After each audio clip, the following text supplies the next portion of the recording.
Mayulo, pardon me. And after that, I will introduce Helga Zepp-LaRouche. So once the music goes live, the live stream is gone. Thank you.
Good morning. My name is Daniel Burke, and this is the Schiller Institute Conference of October 15, 2022. Build the new paradigm, defeat green fascism.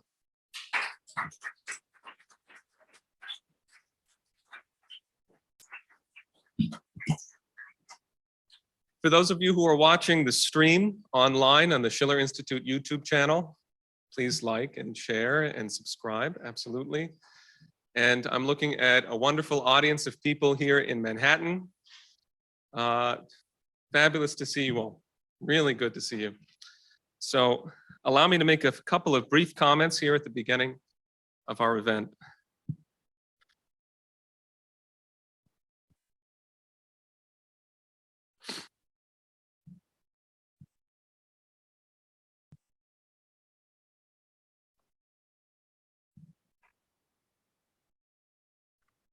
We gather here today in the midst of extreme strategic danger. The end of the neoliberal system has come, and it's brought with it catastrophic economic collapse and an extraordinary danger of thermonuclear war. We gather today with a purpose in mind, which is to strengthen and grow an international movement with powerful youth leadership to bring about a new paradigm of peace through development. We see the adumbrations of an age of reason in which nations will collaborate for the common benefit of mankind.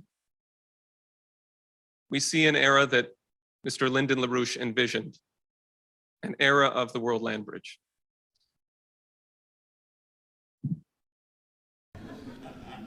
People are clinging to the delusion of something they're going to lose. And they're unwilling to accept the reality that we, as a soldier in war, sometimes has to face, the reality that we must choose a new road. So what must we do?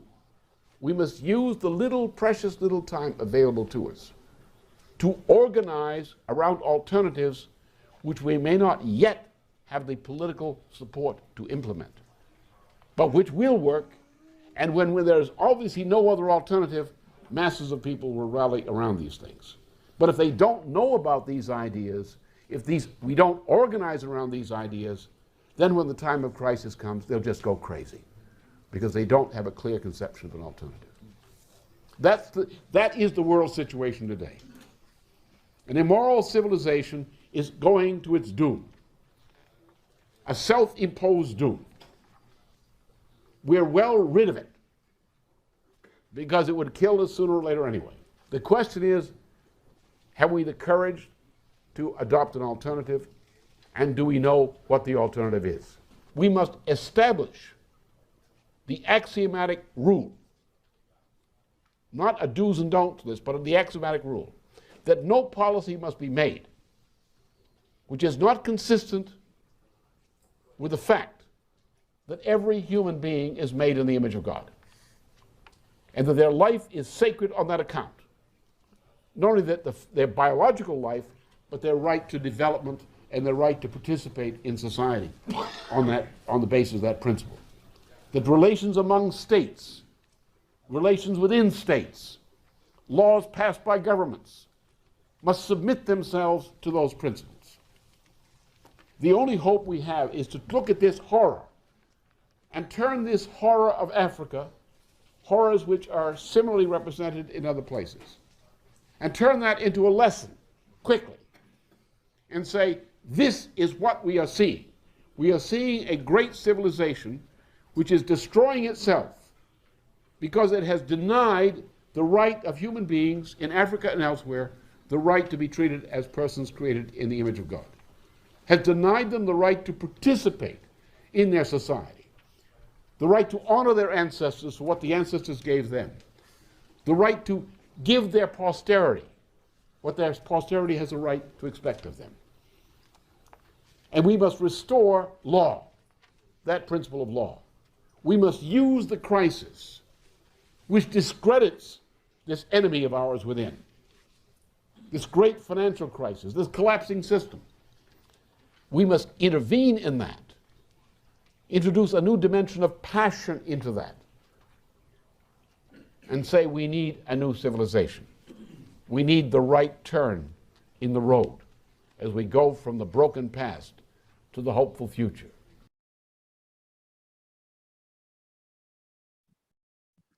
It's my honor to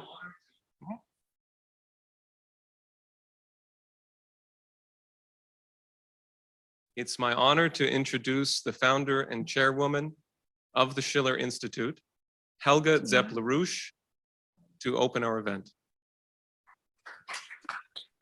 Hello, dear young and not so young friends from around the globe. Let me start with an optimistic note. This war we are engaged in against an international oligarchy which has driven this civilization to the edge of nuclear extinction, and for a better future of mankind, that battle can be won, or that war can be won. And I want to tell you against the argument which you have heard many times, you can't do anything anyway. Those above there, they are too powerful. Well, our two courageous members, Kynan Tisselwaite and Jose Vega, just a few days ago demonstrated that ripping the cover from the warhawk AOC, dressed in sheep's clothes, caused the better part of the opponents of the war with Russia, from Tulsi Gabbard to Max Blumenthal to Tucker Carlson and many others, to comment with full support on their intervention. And I think we have hit by now around 7-8 million on the tweet alone, but then other people broadcasted it as well. So we probably have, between 10 and 20 million people who have watched this. And this is just the beginning. Well, we are in the early phase of a world revolution where the largest part of the world population is already in the process of building a completely new economic system. And larger segments of the population in Europe and in the United States are revolting against the politics of an establishment which are destroying the material basis of existence for most people. And I think one thing is obvious. If we can pull humanity back from the brink of the abyss of thermonuclear war, it will be the courageous activities of the international LaRouche youth movement that we are building, which will play a major role. And our conference today will be a powerful prelude to that fight. It may be difficult to conceptualize what it means when I say that we are in the worst crisis of mankind ever, given the fact that universal history is not exactly what people have on their screen every day. When you are 20 today, you were exactly 1 year old when September 11 occurred. And that means you have lived your entire life in a world which was affected by a United States in which basic aspects and civil rights of the US Constitution had been eliminated. A world in which senseless interventionist wars in the Middle East and elsewhere cost millions of lives of civilians, women, and children. But it was not like Ukraine today, where hour by hour you get the coverage about the horrors of these wars. These wars, which killed millions, were anonymous. They became the sort of new normal. Somehow one knew about it, but it didn't really enter your life. When you are 30 today, you were not even born when the Berlin Wall came down, which was the beginning of the end of the Soviet Union. So you have no sensuous memory of the incredible drama, what it meant that the communist system of nearly 70 years vanished, and everything with it. The Cold War, the military blocs of NATO and the Warsaw Pact, NATO remained naturally, but the Warsaw Pact, or the unbelievable scenes of people climbing up the wall when it was opened, hugging, embracing each other, where shortly before people had been shot when they tried to overcome the Iron Curtain from the east to the west. And naturally, when you lived in the so-called West, the United States or Europe, you had and have mostly little knowledge about what daily life is like in Nigeria or Ghana or India or Peru. And vice versa, people in the global south have no clear idea what the crucial issues are in Italy or Slovakia today. Also, the number of people who still have first-hand knowledge of what World War II was is shrinking rapidly. And in subsequent generations, and the cultural paradigm which took place had the effect that the real understanding of what war is like was replaced more and more by the idea of the virtual reality of video games, where you begin a new war game once you lost the last one. Now, we are in the worst crisis of human history ever. And I'm saying that because we are faced with the immediate danger that because of idiocy, intention, or by accident, we could have a thermonuclear war practically any moment. As we are sitting here, a nuclear war could start, or in a few weeks or a month, because red lines have already been crossed. And while the greatest part of the 8 billion people living on the planet today are completely unaware of it, life on Earth could end completely. Not immediately.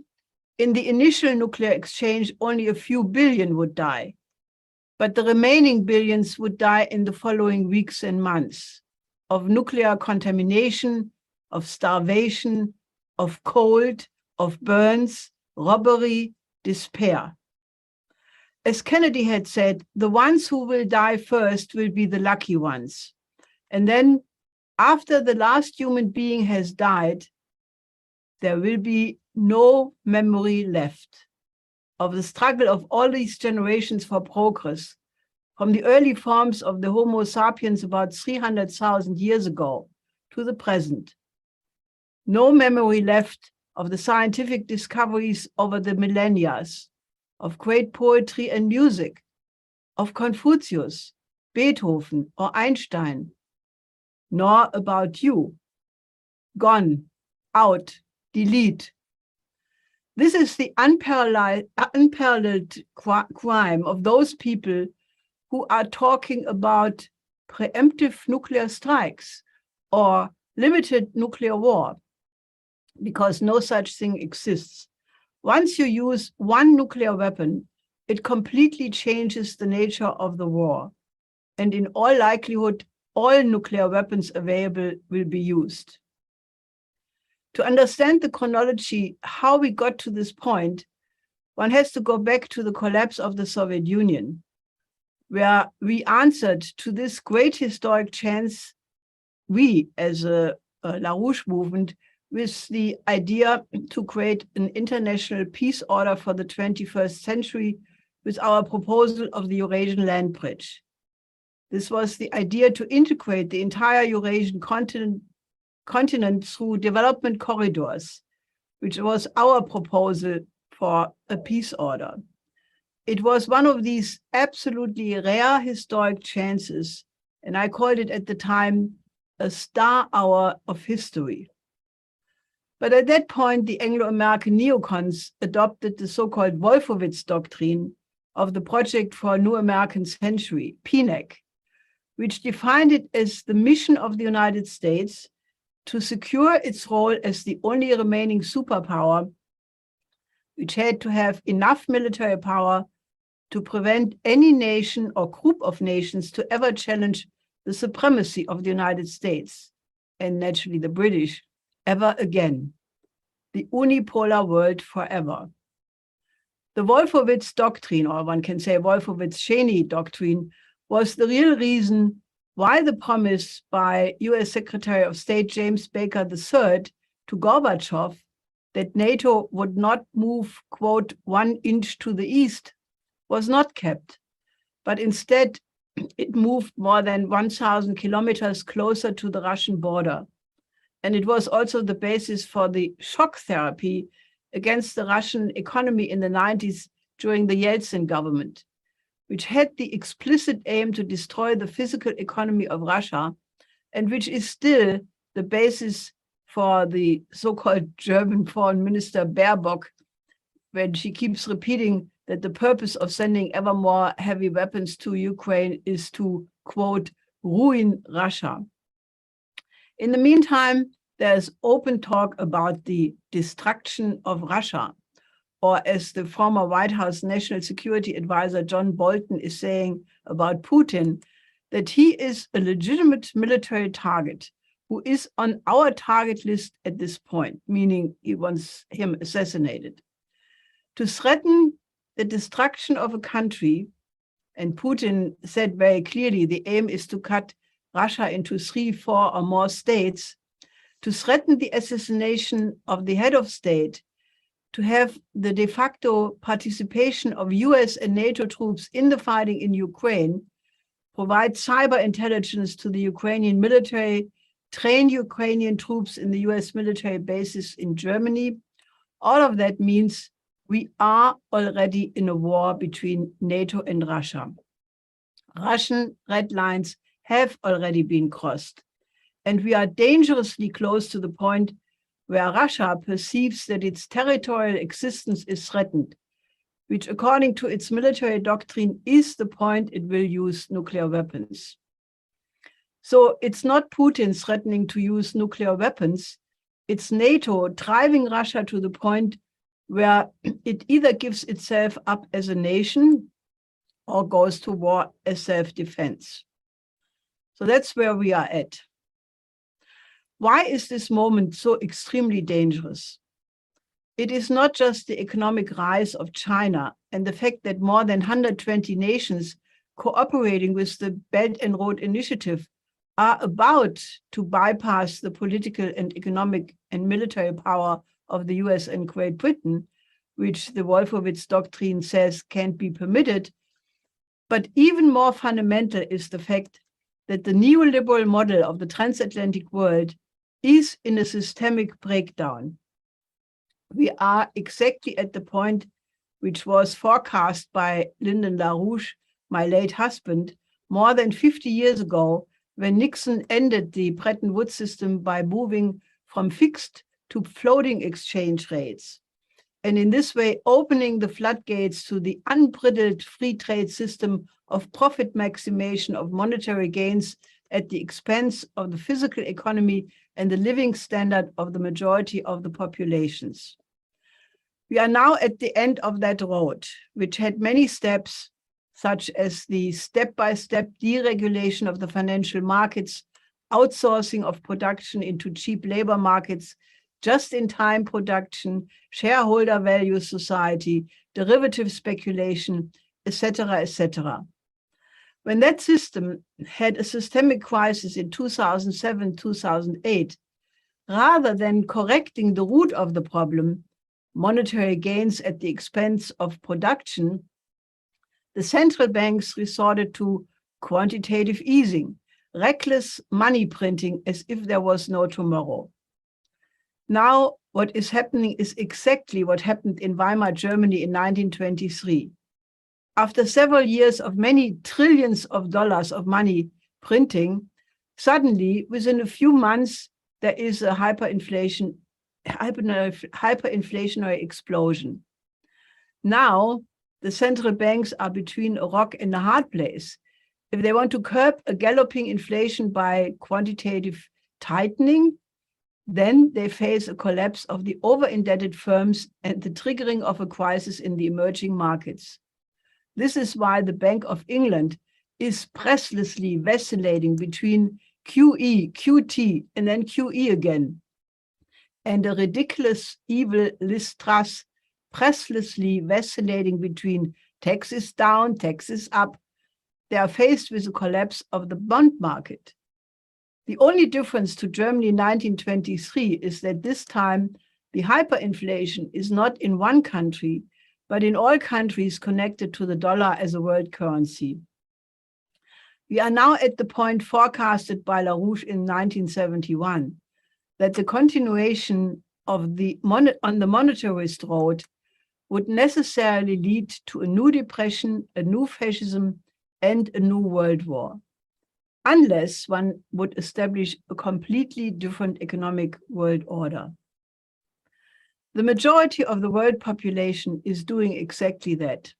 The BRICS, that is Brazil, Russia, India, China, and South Africa, the Shanghai Cooperation Organization, which is most of the countries of the Eastern Eurasian continent, ASEAN, the Asian countries, KICA, the Conference on Interaction and Confidence Building Measures, which is right now meeting in Astana, and many other countries of the global South are very advanced in constructing a new international currency and a new economic system, which is based on completely different principles than the neoliberal system, namely on the need to overcome poverty for everybody in the developing countries, increase the living standard of the population, put the common good first, and cooperate among sovereign states for the mutual benefit. And the so-called economists of the West, who are all completely and utterly discredited as ferociously incompetent, better reflect on what the best Russian economist, Sergei Glaziev, said, that we would not be in this crisis if people would have listened to Lyndon LaRouche. Now I come to the essence of what the international youth movement must be all about. You, the representatives of the youth today, and of all future generations to come, must make a solemn commitment to end a condition of this world where the majority of mankind, 5 or 6 billion people, are deprived of their full potential as human beings, simply because they lack enough food, clean water, decent housing, universal education, and a modern health system, just so that a class of parasitical billionaires and millionaires can enjoy their privileges. This is what the LaRouche movement has been about from the very beginning, to overcome the poverty and underdevelopment of the countries of the global south as a morally unacceptable relict and continuation of colonialism in new clothes. When Lyndon LaRouche was serving in the Burma, China, India theater at the end of the Second World War, he witnessed the brutish behavior of the British in the winter and spring in 1946 in the riots in Calcutta, where he saw the British Empire in action. And he never stopped to hate the imperial suppression of the developing sector and never changed his commitment to work to replace the evil system of colonialism with a just new world economic order. And I joined his nascent organization after a trip I made in 1971 on a freighter, which took me to China in the middle of the Cultural Revolution and short stopovers in some African and Asian countries. When you travel with a cargo ship, you get a realistic view of the living condition of the people. You see the unnecessary poverty, which could be overcome so easily with Western technologies if the political will to do so existed. And that trip has shaped my life ever since. I came back from it with the deep conviction that this system of underdevelopment through no fault of their own, in which the developing countries find themselves up to the present day, had to be changed.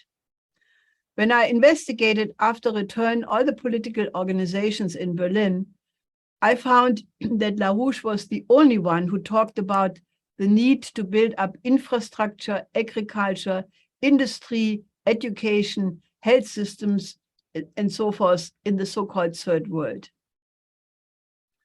Our movement has worked on that perspective for the last half century. We worked out development plans for Africa, Latin America, Asia. We worked with Indira Gandhi on a 40-year development plan for India, with President López Portillo of Mexico on a Latin American infrastructure plan, which was called Operation Juarez. And we extended the original plan of the Eurasian land bridge and all the other developing plans we had written into the concept of the new Silk Road becomes the world land bridge, which has now begun to be implemented by China with the Belt and Road Initiative and the Global Development Initiative, as Sergei Glaziev wrote in his powerful tribute to the 100th birthday commemoration of Lyndon LaRouche. The most important aspect of the world revolution I mentioned is the fact that there is a renaissance of the non-alignment movement occurring, which has expressed itself, among other things, in the unwillingness of many countries of the global south to choose sides between the US and Russia and China and to be pulled into a geopolitical confrontation, which could only end up in a nuclear war.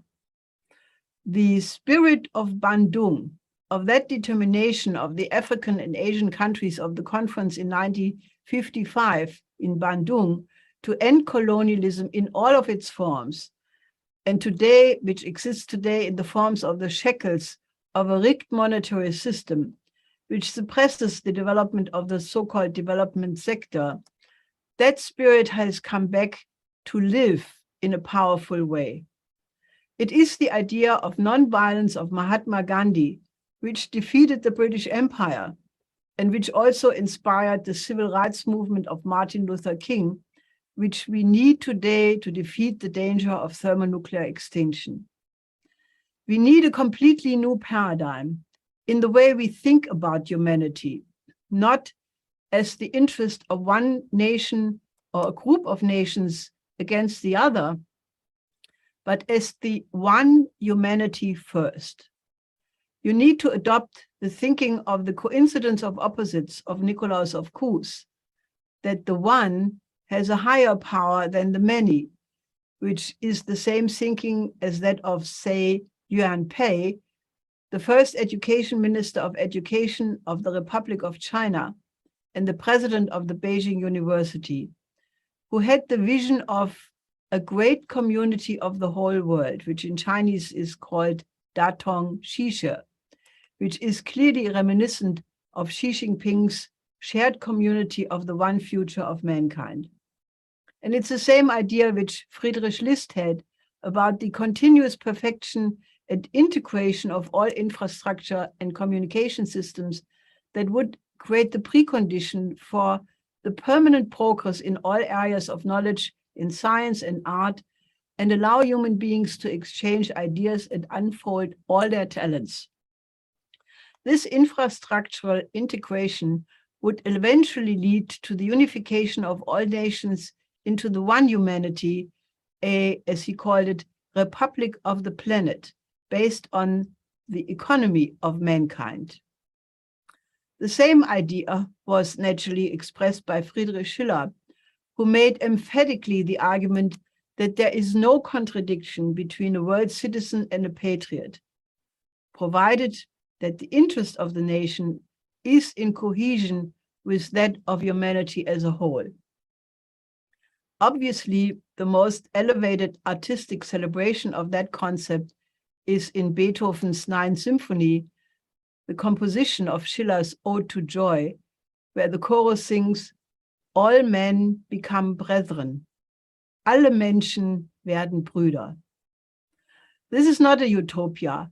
To think in terms of the one humanity first, it will be the precondition to overcome the most dangerous crisis in the history of mankind. So let us create an international movement of world citizens, where you, the young people from all over the world, are taking the lead to be the ambassadors of this vision of a world which will be truly human. And since many of you are familiar with the ideas of somebody born in the oldest city of Germany, Trier, let me suggest a slight variation of this idea, since I'm also born in Trier, and let us say, world citizens of all countries unite to stop World War III and create a better world. Thank you.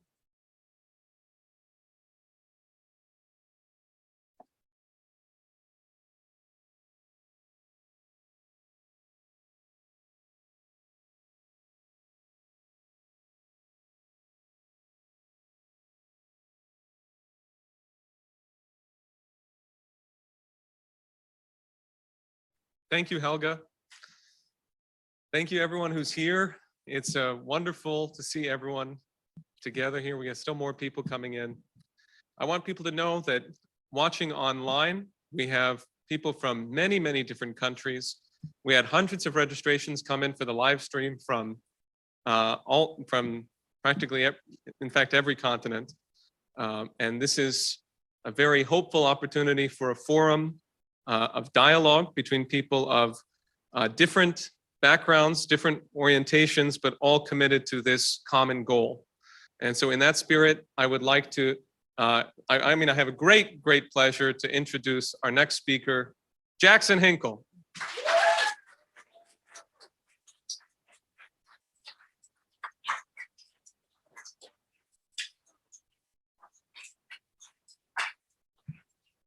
What's up, everybody? How we doing? Good morning. Good morning. It's early for me. I'm on California time, so bear with me here. No, but it's actually good to be here. Manhattan is beautiful. I don't know how I can go back to LA after being here. Like, in LA, there's just like shit on the streets everywhere. I don't see that many homeless people here. It's actually pretty great.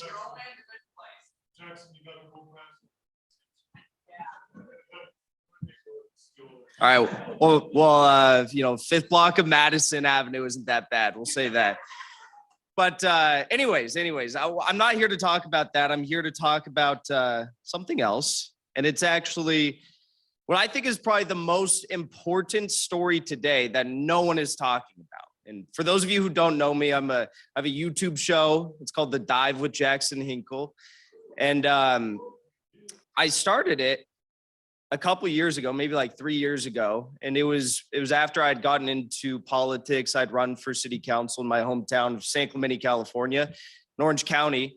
And I got into politics initially through being interested in environmental issues, which is kind of interesting that I find myself here now. But when we think of like environmental issues, at least when I thought of environmental issues when I was growing up, I always thought of it in the scope and of like, well, I was a surfer. I've always been a surfer. So let's get like trash out of the oceans. Let's fix that. I live in Los Angeles now, like I said, so let's get the trash off the streets. It's terrible there, right? And I think that most people can agree that's like an admirable cause, whatever. We want to live in a clean society, clean cities, all that stuff. But this was always done under the guise of, you know, having a better place to live, higher standard of living, cleaner cities, all this stuff. And now environmentalism, at least the environmentalism that's parroted by the likes of, you know, Greta Thunberg or those climate activists yesterday that threw the tomato soup on the Van Gogh painting. I don't know if you guys saw that. It was crazy. But the environmentalism touted by those people today, it doesn't champion a higher standard of living. It doesn't champion, you know, more prosperity, industrialization, growth, any of these sorts of things. In fact, it's the opposite of that. It's degrowth, it's depopulation, and it's a Malthusian worldview that tries to eliminate human life. It's very scary what they're doing right now. And we actually have a manifestation of it that's underway in Europe. And Helga discussed that a little bit in the keynotes address that you just listened to. This is great. I hate following great speakers, but I'm going to try my best. Right now, the environmentalists are telling us that food is poison and poison is food. That's essentially what they're saying. They're saying that you know, we shouldn't look at any of the benefits of high yield energy, right? Of oil, fossil fuels, fracking, coal, any of these sorts of things. And we should only look at the negatives. That's dangerous for a lot of reasons. All right. If we were to look at modern medicine and only look at the negatives of modern medicine, we'd probably all be dead. You have to look at the positives. And with fossil fuels, there are many to look at. Fossil fuels are the reasons why we're here today. Fossil fuels are the reason why we have the country that we have. And fossil fuels, the lack thereof, however, are the reason why so many people all across the world are suffering so greatly. All right. There are 1.2 billion people all across the world today who have no energy, none whatsoever. There's another 3 billion that rely on wood and dung to heat their homes. And as this energy crisis in Europe hits, there's going to be more people who rely on wood and dung to probably heat their homes. There's another 3 billion people, or that same 3 billion people rely on just a refrigerator's worth of energy to live their lives each and every day. So the refrigerator that you have in your kitchen, they rely on just that amount of energy every single day to live their lives. It's scary to think about that, right? But it also highlights a real issue, that being that we don't have enough energy that we're producing today. A lot of people in the environmental movement will tell you that, oh, we have too much energy and we need to focus on reducing output and reducing growth. If you look at the facts that I just listed, the fact that, again, 1.2 billion people have no energy whatsoever, well, that's a lie. We actually need a lot more energy if we want to lift people out of poverty, okay? We need a lot more energy if we want to address the real crises surrounding infant mortality, low standard of livings, low life expectancies, all that's plaguing so many people across the planet today. And again, this isn't being done by these people's own decision. It's being done maliciously. The fact that we don't have energy, the fact that we don't have enough production, the fact that we don't have enough resources for people all across the world, it's being done maliciously by globalists, okay? Now, globalism, for those of you who don't know, is a religion of sorts. Atheism, I think, is probably at an all-time high across the globe right now, but there's a lot of atheists who actually worship globalism. It's like their own religion. Ursula von der Leyen, chief among them, you know, she's head of the European Commission. I love her. She's great. You guys heard about Baerbock and Habeck in Germany. These are the sorts of figures that truly embody what globalism is. Globalist imperialism is an effort by these global elites to press their worldview upon the masses, whether it's their economic worldview, whether it's their atheist worldview, whether it's their worldview surrounding energy and the green fascist push, whether it's woke ideology, whatever it is, they're pushing that ideology on the masses. And in the EU, it's hitting pretty hard. Okay, in the EU, that's where we're probably seeing it the most. And it just shows the failures of globalism, of green fascism in particular. And the Eurozone is an interesting experiment. It's a failure, we know that by now, but it was an interesting experiment. What we're seeing unfold in the Eurozone right now is pretty incredible. For the past several decades, led by Germany, of course, and people like Ursula von der Leyen, the Eurozone's invested hundreds of billions of dollars into green energy. Okay, hundreds of billions of dollars into green energy. With stats like that, you'd think that green energy makes up like 50% of their entire energy portfolio, right? But globally, that's not the case. Globally, solar and wind only make up about 2 to 3% of the entire world's energy portfolio. Fossil fuels are still the largest. 80% of the world runs off of fossil fuels, and that number is increasing. It's still growing. Again, as the 1.2 billion people without power seek power, they seek high yield power that's cheap, and that is fossil fuels. Okay, but the Eurozone is failing, not just for this reason, not just because they pursue green energy, not just because they have it forced upon them, but because it's mandated by the globalists, people like Ursula von der Leyen, people like Klaus Schwab, people at the World Economic Forum, right? They mandate this because at the end of the day, again, as we started our conversation here, their professed worldview as globalists is a Malthusian worldview of degrowth and depopulation. It sounds a little bit tinfoil hat conspiracy theorist of me to say that, but you can go look at people such as Henry Kissinger, who in US government documents stated their professed goals of depopulation and degrowth, particularly in developing parts of the world. Not just that, they want to target individuals, families, communities that have revolutionaries like all of you here today. All right, that's who they want to try and eliminate from humanity. They want humanity to be a boiling pot of the world's, richest 1 billion people who all think that men can get pregnant and that, like these sorts of crazy ideas. It's just insane. But Europe's mandate of green energy that they're trying to push on all these, EU member states is failing right now. Poetically almost, this bloc has sanctioned themselves into a crisis the likes of which we've never seen before. And this is the story that I reflected on at the start of this speech that I think is the most important story that no one's talking about. I had a family event last week and it was my sister's wedding. And at that event, I saw many relatives I haven't seen in a long time. Few of them were going to Europe this winter. They're telling me, "Oh, Jackson, we're going to Paris this winter. We're going to, we're going to Germany. We're going to the UK this winter." And I looked at them and I was like, "Why? Why would you, out of every winter that you could ever choose, you're going to choose this winter to go to Europe? Like, you understand what you're getting yourself into here?" And they're like, "What do you mean? It's great. I mean, maybe Los Angeles is a little bit warmer for you, but France is great. The UK is great. What do you mean?" I'm like, "No, the energy crisis. Like, they're not going to have energy this winter." And they just looked at me like I was insane. But we're not insane. Probably most of you know what's happening right now. The West has manufactured an energy crisis in Europe, and it's a big one. It's not an energy crisis the likes of which we've ever experienced here, where you just have like higher gas prices, where you pay a bit more on your monthly energy rates. It's an energy crisis which looks like grandma and grandpa having to go and chop down some wood in the forest to make sure that they don't die this winter. That's what it looks like. And it's so funny because it's sad because, you know, they told us for the past 2 years, the politicians, the mainstream media, they wouldn't shut up about how much they care about saving grandma and grandpa's lives throughout COVID.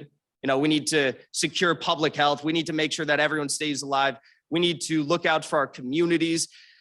But then as soon as, you know, Putin decides that he wants to protect Ukrainians in the Donbass, then all that goes out the window, and we need to sanction Russia into oblivion, and we need to manufacture this energy crisis in Europe to pursue our globalist agenda. Now, when it comes to Europe, what this is going to look like this winter is them probably running out of energy, at least in France, at least in Germany, and at least in the UK. That's where it's going to be really bad. Energy prices in some of these areas and some of these regions of Germany, the UK, and France are already skyrocketing to 500% year-on-year increases. Governments are coming in right now and saying that they're going to protect the people by covering like half of the cost increases on utilities. People are going to suffer. People are going to die. People aren't going to have enough money to pay for basic living expenses. And that's a shame. It's a problem. But the problem isn't going to end there. The problem is going to be much worse next winter and the next winter because it's cyclical. This isn't a problem that just solves itself. Olaf Scholz isn't just going to create new LNG terminals over the next 2 months and the problem will go away. This is a problem that they've created by design. Okay, it's a problem that is going to last many years, and the economic crisis that's going to fall out from this will be massive. Okay, it's going to cause mass human suffering. And what is fascism at the end of the day? What's the common denominator with fascism? It's war and power, control of the masses. When they can control the masses because the masses don't have power, the masses are desperate, the masses don't have a livelihood to sustain themselves, the masses are in debt, that makes it much easier to treat all of you like lab rats, all right? It makes it much easier to remove your free will. It makes it much easier for people like Ursula von der Leyen and Olaf Scholz to tell you how it is and force you into accepting whatever cultural or socioeconomic policies that they put forward. Many refer to this as like the Great Reset agenda, okay? And when people talk about the Great Reset agenda, they oftentimes highlight the verbiage used by people at the World Economic Forum that declares that the masses are going to be ruled and governed by, they're going to own nothing and be happy, essentially. That's what they tell us at the World Economic Forum. Now, what that means is loaded. I mean, if you talk to average, MAGA supporters in the United States, when they hear the term own nothing and be happy, they think that Klaus Schwab is a follower of Lenin and he's going to remove all private property. Now, that's not the case. Of course, you all know that. What it means, though, is what we just discussed. They're going to govern all of you by debt. Why do you think they're going after the farmers all across Europe right now? They're telling these farmers who they've told these farmers for years, increase your cattle production, increase your livestock production, okay? What that means for the farmers is they have to buy more fixed assets every year to produce more and more for the mandates that are put forward by the governments. And then this year, they go back to all those Dutch farmers and they tell them, well, we have a nitrogen issue and you actually have to cut your nitrogen production by half. Well, that leaves all these farmers with fixed assets that they still have to pay off year on year, but they can't do so because of the fact that they are in debt and they can't produce anything to make money. So you can look at all these various examples of how they are absolutely screwing us over in an attempt to govern us further by debt. But understand that we all here are going to have to fight back against that. We're going to have to challenge it. I think that we're better equipped than those in Europe and the UK because we're not cucks to the liberal establishment. I mean, it's just insane to look at what Europe is accepting and believing right now. I mean, they literally think that like the Azov battalion is like, Superman and his, his band of heroes that's going to save the world. But we are equipped. We are equipped, and there's people fighting back all across the world right now. And to finish off here, my prediction is that when this winter hits, the ramifications of these policies begin to impact average people across Europe, Germany, France, the UK in particular, Sweden probably as well. People are going to riot in the streets. People are going to lose their minds. People are going to demand answers, of course, from their politicians at the start. That's already happening. There's massive protests all throughout Europe, tens of thousands of people that are getting on the streets and saying, freeze the energy prices, don't freeze us this winter. The politicians won't respond. We know that's already happening. And they're going to respond in kind with state-sanctioned violence. This is going to create a massive dilemma for the global community. I have no idea how it's going to unfold. I don't know if any of us do. But all I've got to say is stay vigilant. You know, continue to educate your peers about what's going on in the world, because clearly most of them don't know, like my relatives at the wedding last week who thought it would be a good time to go and visit Europe this winter. But stay vigilant, educate your peers, and I believe at the end of the day, we will overcome this for the reasons that Helga just listed in that keynote address. The SCO is rising, BRICS is rising. They will be developing new global reserve currencies. Iran and Russia are working to replace OPEC Plus, and OPEC Plus really isn't all that much of an ally to the West anymore, as we saw this past week, decreasing oil production by 2 million barrels per day, just to shove it to Biden. So I'm hopeful. I don't know about you guys. I'm hopeful. And I think that together, we will rise above the globalists. Thank you so much.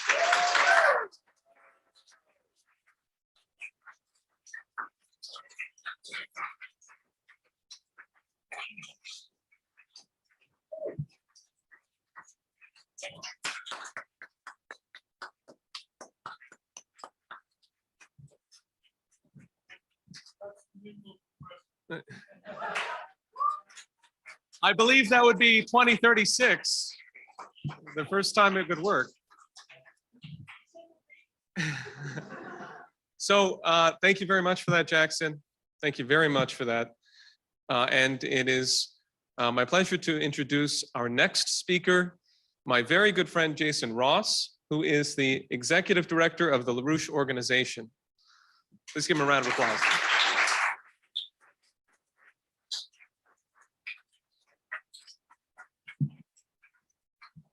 All right, thank you. Let's double check that this works first. Okay. Is it? Great, okay, good. All right, so thank you, Daniel. Yes, gotta be closer. All right. Thank you, Daniel. Thank you, David. I am super happy to be here with this incredible group of speakers, this wonderful crowd here. My topic is LaRouche and leadership. The world demands from us leadership that can create a platform for the future, a thought through, developed program for the future. It demands of us a method of thinking, an expression of a method of thinking that's able to develop a thought through program for the future, and an ability to collaborate to make that a reality. So we have to be able to express to people what's going on, certainly. We have to be able to share with them what will be going on, what we want that future to look like, and give them a real vision for it. So I'd like to talk about the LaRouche movement. If we take a look over the years at the programs for the industrialization of Africa, this is a program from several decades ago. This is a report that we put out just a few years ago that I co-authored on extending the new Silk Road to Southwest Asia and Africa.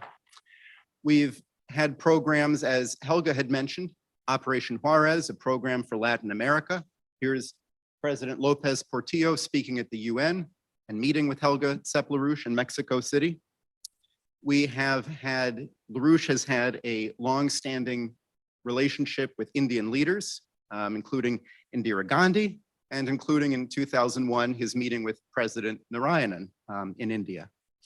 Programs for Thailand for developing a canal through the Kra, to develop a Kra canal.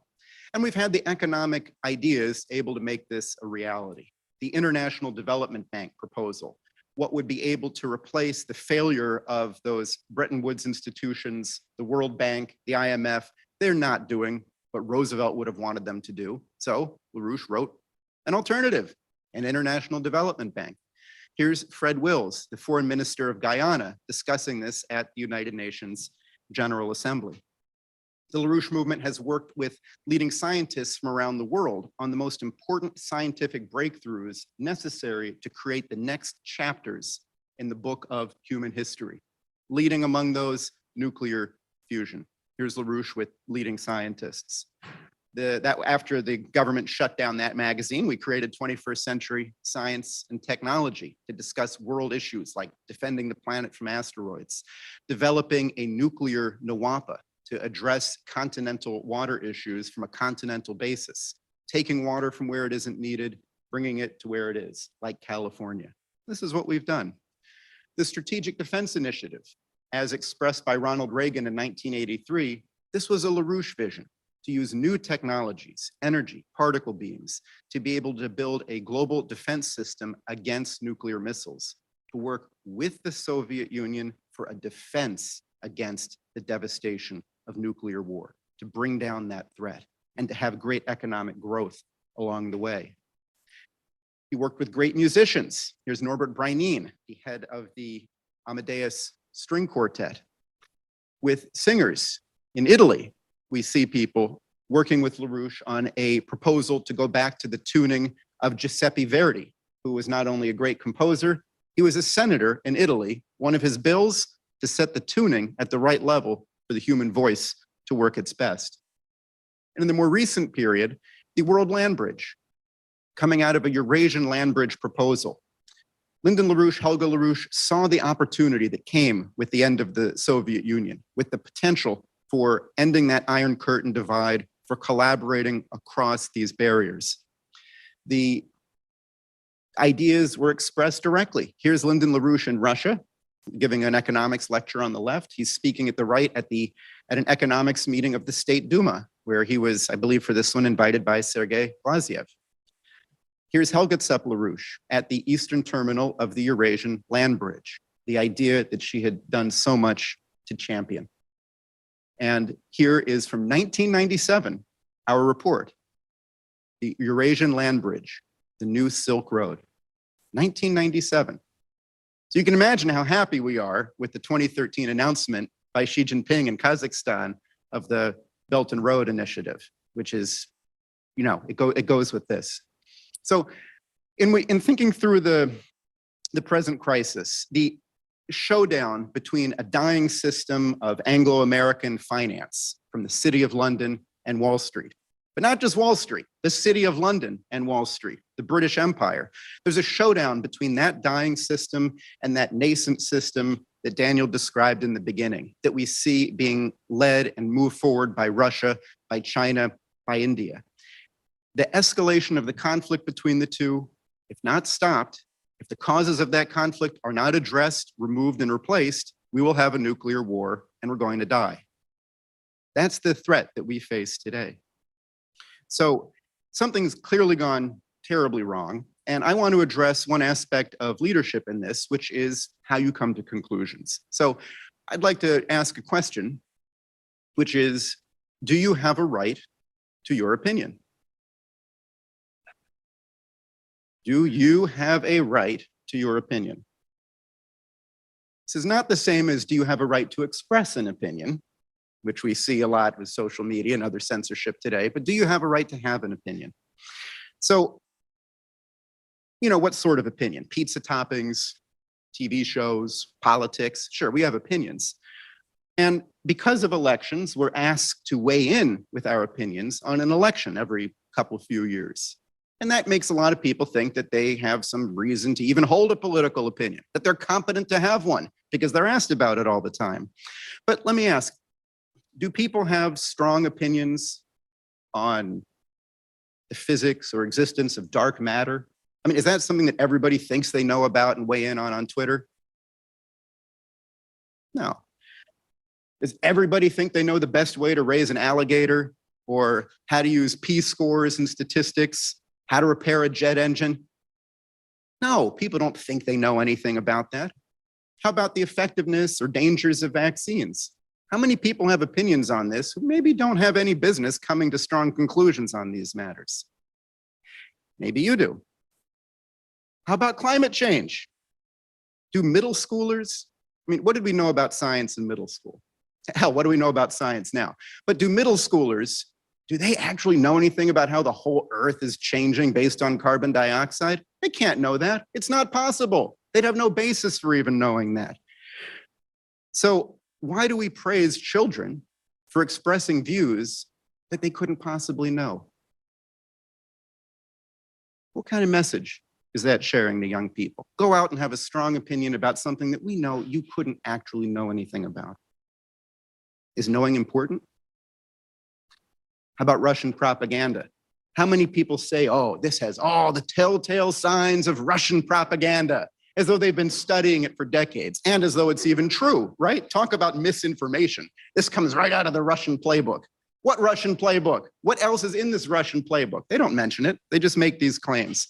So all around us, we're propagandized to take false positions, but really, I think more importantly, to think in a way, to draw conclusions in a way that takes away from us the process of reaching a reasoned conclusion. Some form of popular opinion or of group identity that replaces objective truth and the process of discovery.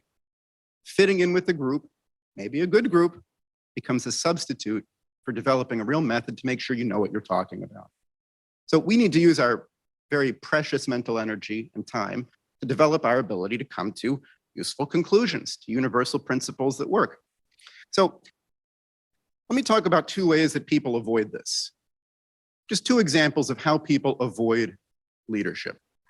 One, the belief that a mass grouping of people, workers, as characterized by some scheme, will seize the reins of power and make good decisions. What decisions will these workers, however we define that, what will they make? Will they be good decisions? It's hard to do worse than what we're doing right now, I'll give you that. But do you actually know how economics works by virtue of having a productive job? I'm sure you have some insight, but people can be wrong, right? A second way that people avoid leadership, they say the British free trade system, the free market idea, this is the best way for progress. If everybody tries to make money on their own, this causes growth, and that's really all there is to it. The government shouldn't pick winners and losers. What are they saying? I don't know what to do, and I refuse to be accountable for figuring it out. Let the market do it. So in both of these cases, the workers, the free market, that decision-making process, leadership is being fobbed off on someone or something else. You've got to take that leadership yourself. So you have to make choices when you propose a policy. You must pick priorities. The World Land Bridge, it's a policy, it's a proposal, it's the result, it's the expression of a way of developing policy. How do you think through what that future is going to be? What are the principles of economics? So in thinking through this, the first step is to forget about money. Forget about finance. Put that to the side. That's not economics. You can't measure wealth in terms of money, of dollars, of any scalar quantitative value in that sense. Start instead with physics, physical economy. In a certain area of land, per square kilometer, or acre, or what have you, how many people can you support with your current level of technology, with your current level of culture? How much land would be required for a hunter-gatherer society? How much space do you need to go around looking for some berries or whatever? It's a lot of space. How much land is required per person to support an agricultural society, where instead of hoping that you find something to eat, you plant seeds and you know exactly where you're going to find the plants that grow up? How much more efficient is that? How have we changed the carrying capacity of the earth, the human carrying capacity, by changing our relationship to nature? Add in irrigation. How have you changed that potential population? Add in metallurgy, the Bronze Age. We're able to make metal tools. How has that transformed the physical economic wealth? The steam engine, which we never could have had without the Iron Age and precision. How does that transform the potential productive powers of labor? How does that improve the potential living standards of the people of this planet? When you can take rocks out of the ground, coal, and turn them into motion. I mean, that's almost like magic if you go back and think about it. How did that transform society? How many dollars was that discovery worth, huh? It's a stupid question. You can't answer it that way. So by expanding our repertoire of scientific knowledge, we increase the potential relative population density, the number of people that could be supported. And as Lyndon LaRouche put it, this is the rough measure of the superiority of one level of culture over another. This is the measure of economic progress. The superiority of one level of culture over another. Can a culture be superior to another? Is this a way of measuring it? He said only societies whose cultures commit them to successful technological progress as a policy of practice are qualified to survive and to prosper. Look at the cover of his 1983 book. There are no limits to growth.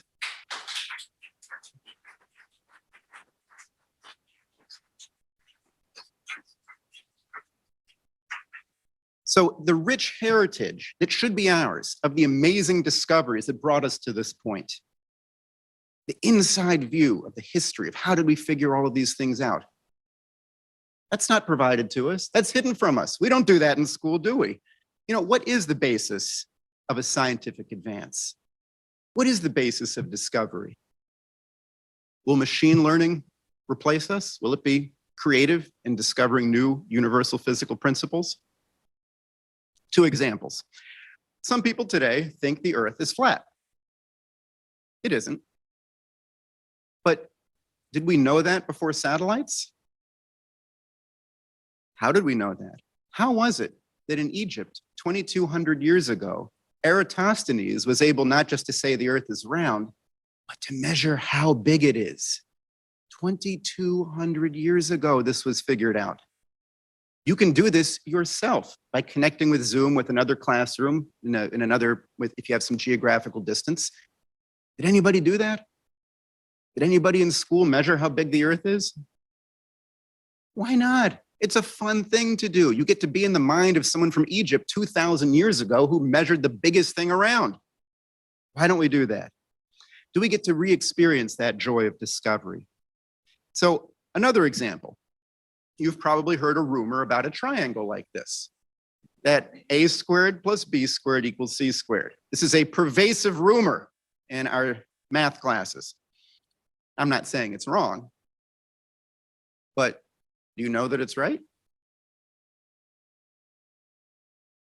How many teachers go through how this was figured out, getting your hands dirty, looking at triangles, working with areas, and then saying, oh, this isn't the start of a lesson. This is the end of it. We figured this out. How long could that take? A day or two? So in terms of why this is left out, it's not because I'm saying that triangles don't work that way. The point is, we don't know everything. We've got more discoveries to make. So why is that discovery process left out in education? We spend how long in school?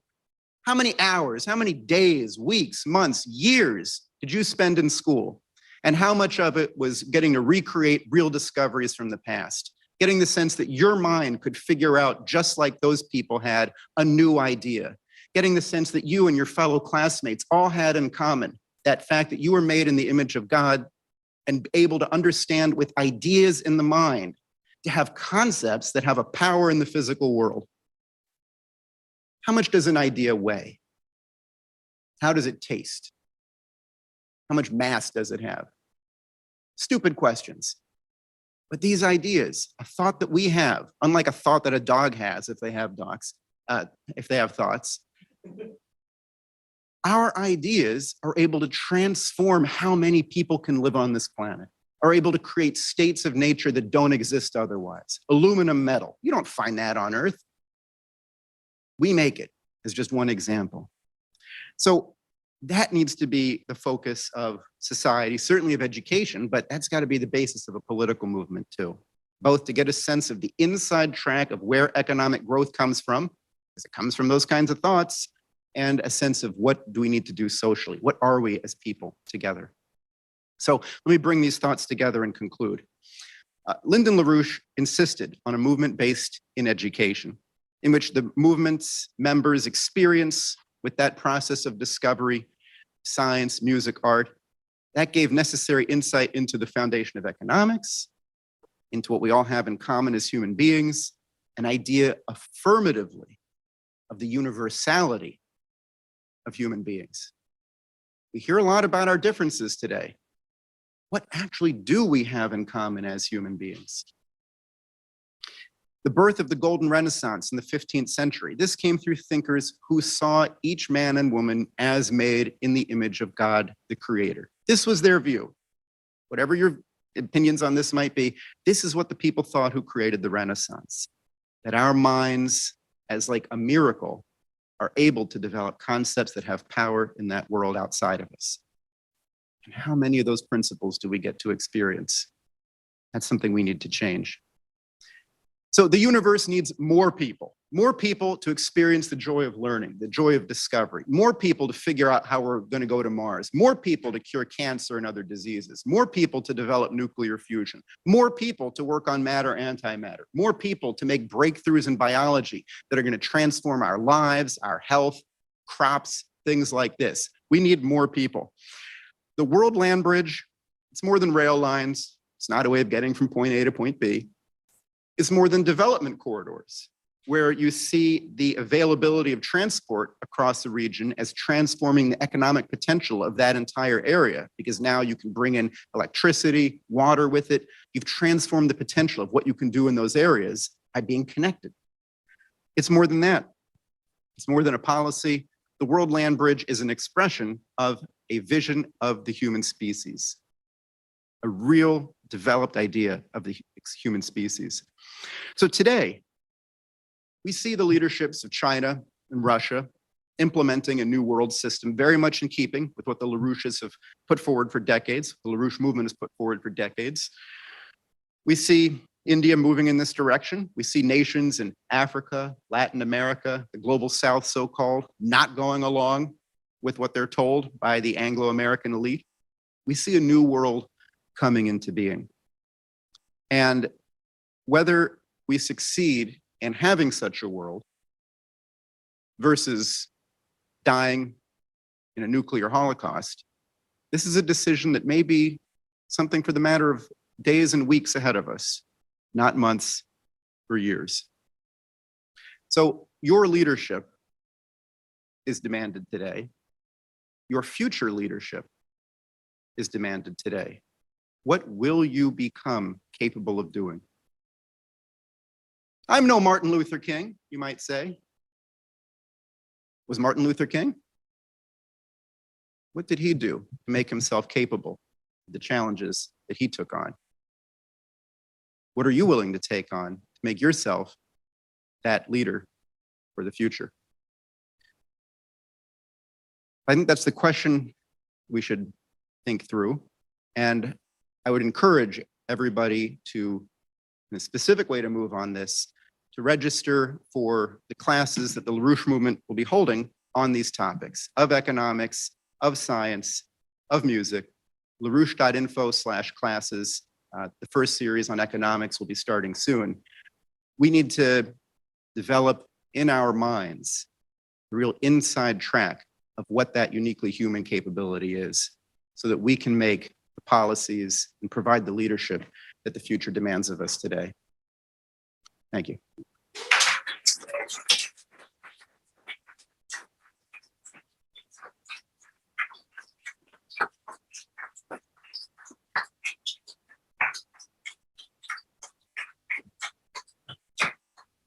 Thank you very much, Jason.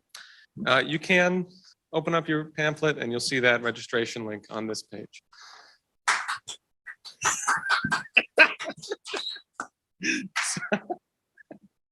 So I want to say hello again to the streaming audience. Make sure that you like the stream, you subscribe, you share this. And I would also like to propose that people who are watching, people who are here, please become a member of the Schiller Institute. Start sending in donations today, people who are watching. Please make sure that we have the funds to be able to continue a process of conferences and organizing to keep this, keep this thing going and expand and grow all across the world.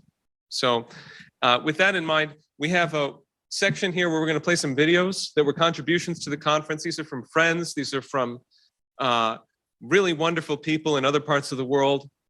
And we're going to begin with a contribution by Princenthium Benny, who will also join us live for the Q&A. We're going to get to the Q&A probably around like 12:15, maybe 12:30. And I'm going to be taking some questions that come in from international viewers online.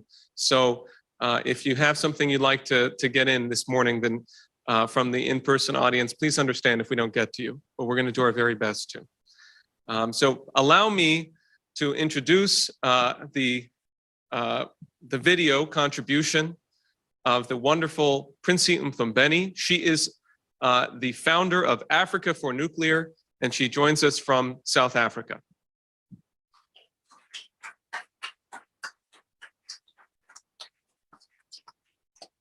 Program Director, fellow speakers, conference participants, ladies and gentlemen, greetings to you all.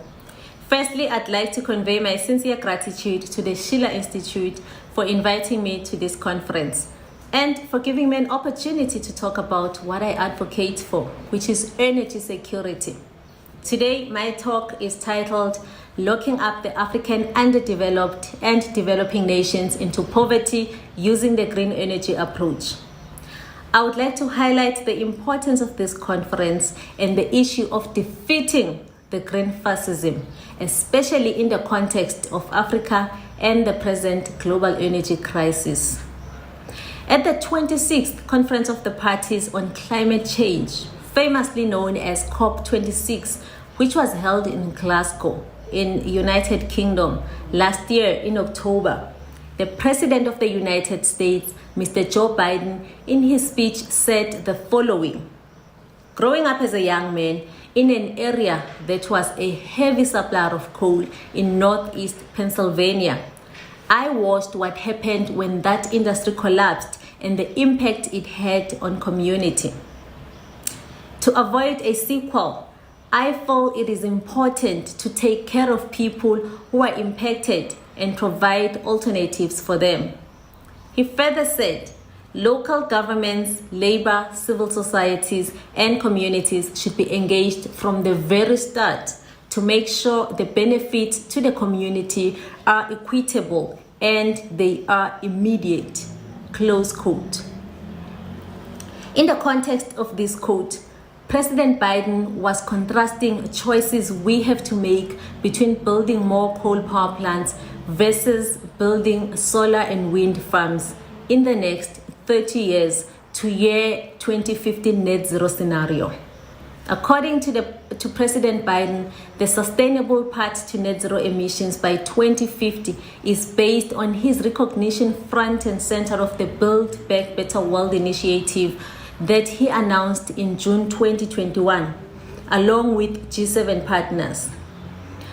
Over and above Build Back Better World initiative, Mr. Biden alluded to the fact that the G7 partners speak of Clean Green Initiative of Great Britain, the Global Gateway, as well as Clean Green Initiatives of Europe, in order to realize the green economy, which to many of us is nothing else but green fascism. With all of this big talk, the real challenge is that only South Africa seems to be a target of these initiatives, to a point that US, UK, France, Germany, and the European Union have pledged $8.5 billion to encourage South Africa to decommission its coal power plants and implement the green energy economy.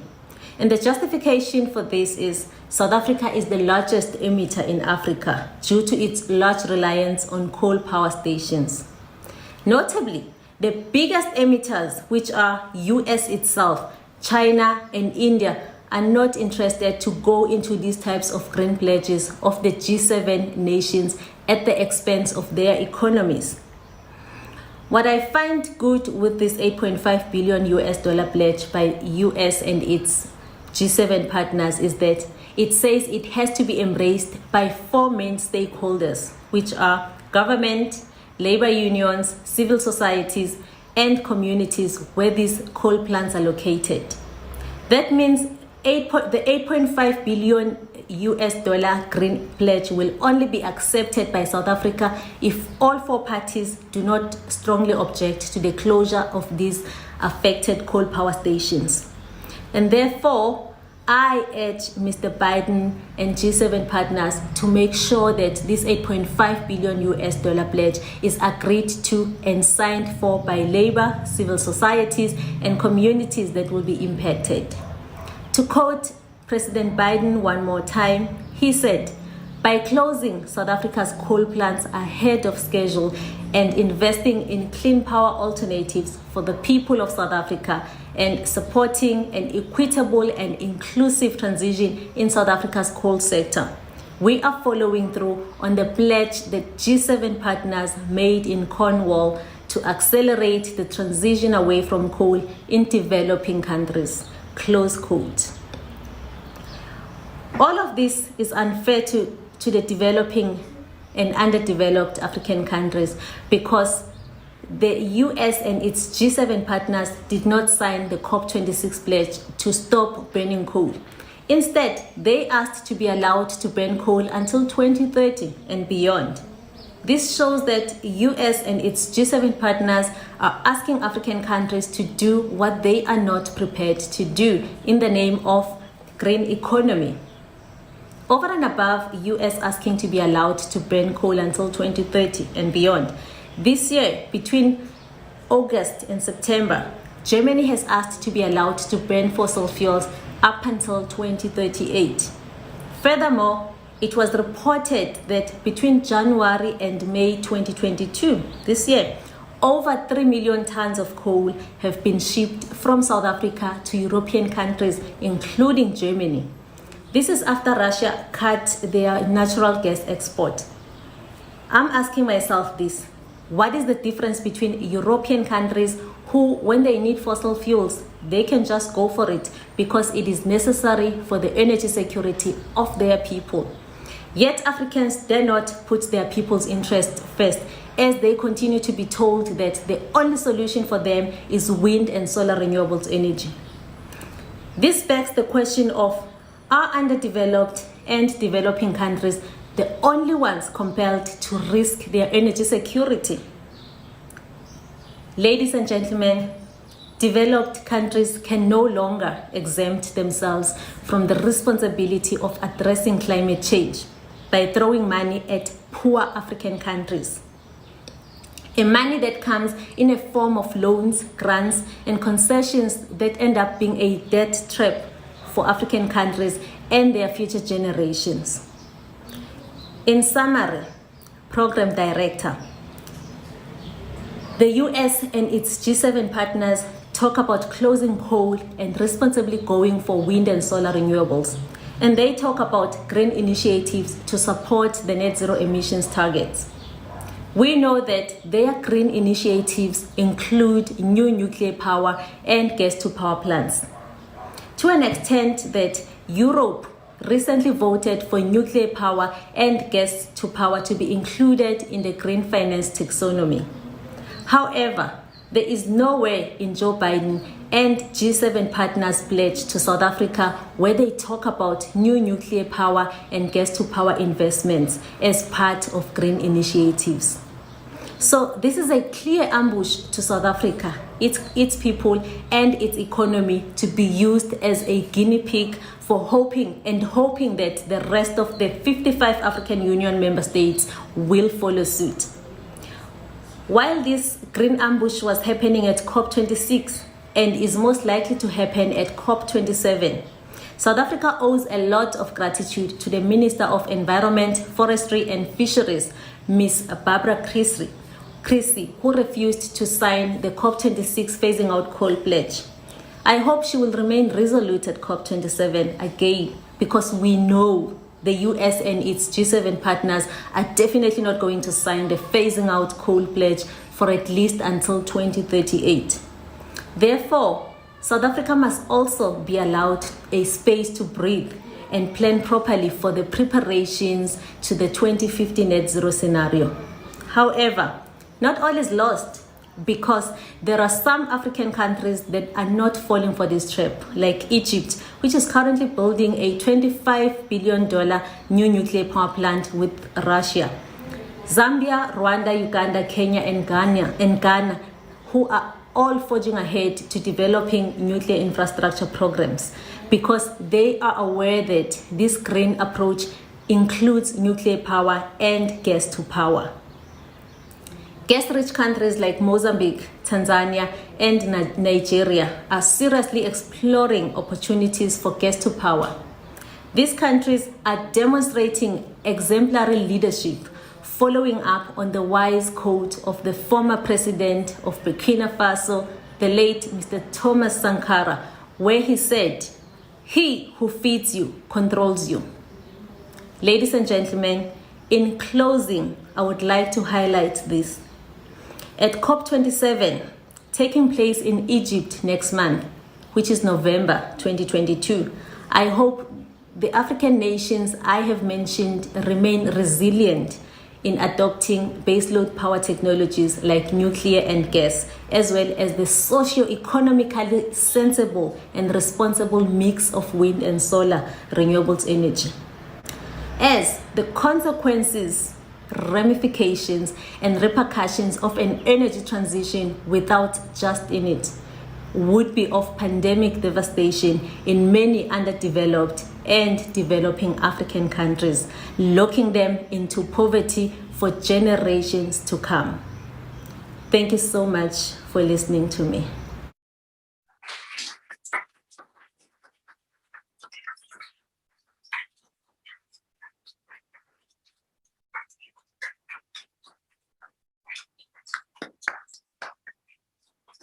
Thank you very much, Princey. Next, we will play a short video from someone who would have liked to have attended the conference, Billy Estemea, and he is with Café Diplo. He's the founder of Café Diplo and president of ARCS Haiti.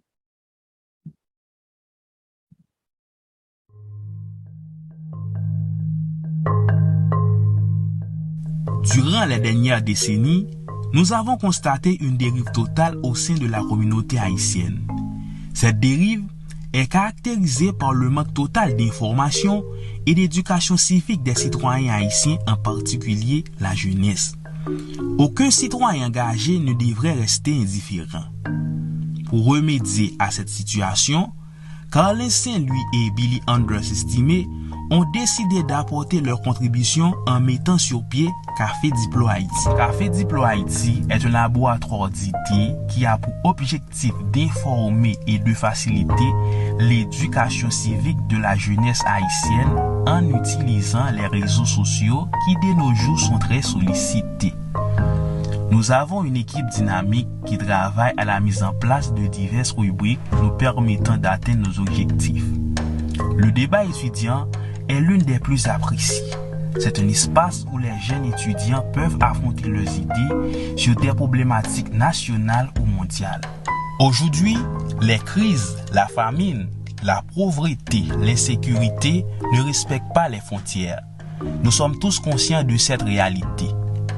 L'égocentrisme politique est devenu plus dangereux que jamais car nous devons agir ensemble face à certains problèmes. C'est pourquoi nous ne nous intéressons pas uniquement aux problématiques nationales au sein de Café Diplo Haïti.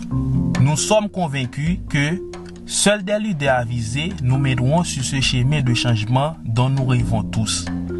Nous devons lutter ensemble contre les différences car nous sommes tous concernés. Les jeunes leaders d'aujourd'hui doivent privilégier la coopération et l'entraide internationale tout en laissant de côté leurs différences afin de lutter ensemble pour un monde meilleur et plus sûr. Joignez-vous à nous pour bâtir un demain meilleur. Nous sommes disponibles sur tous les réseaux sociaux. Abonnez-vous.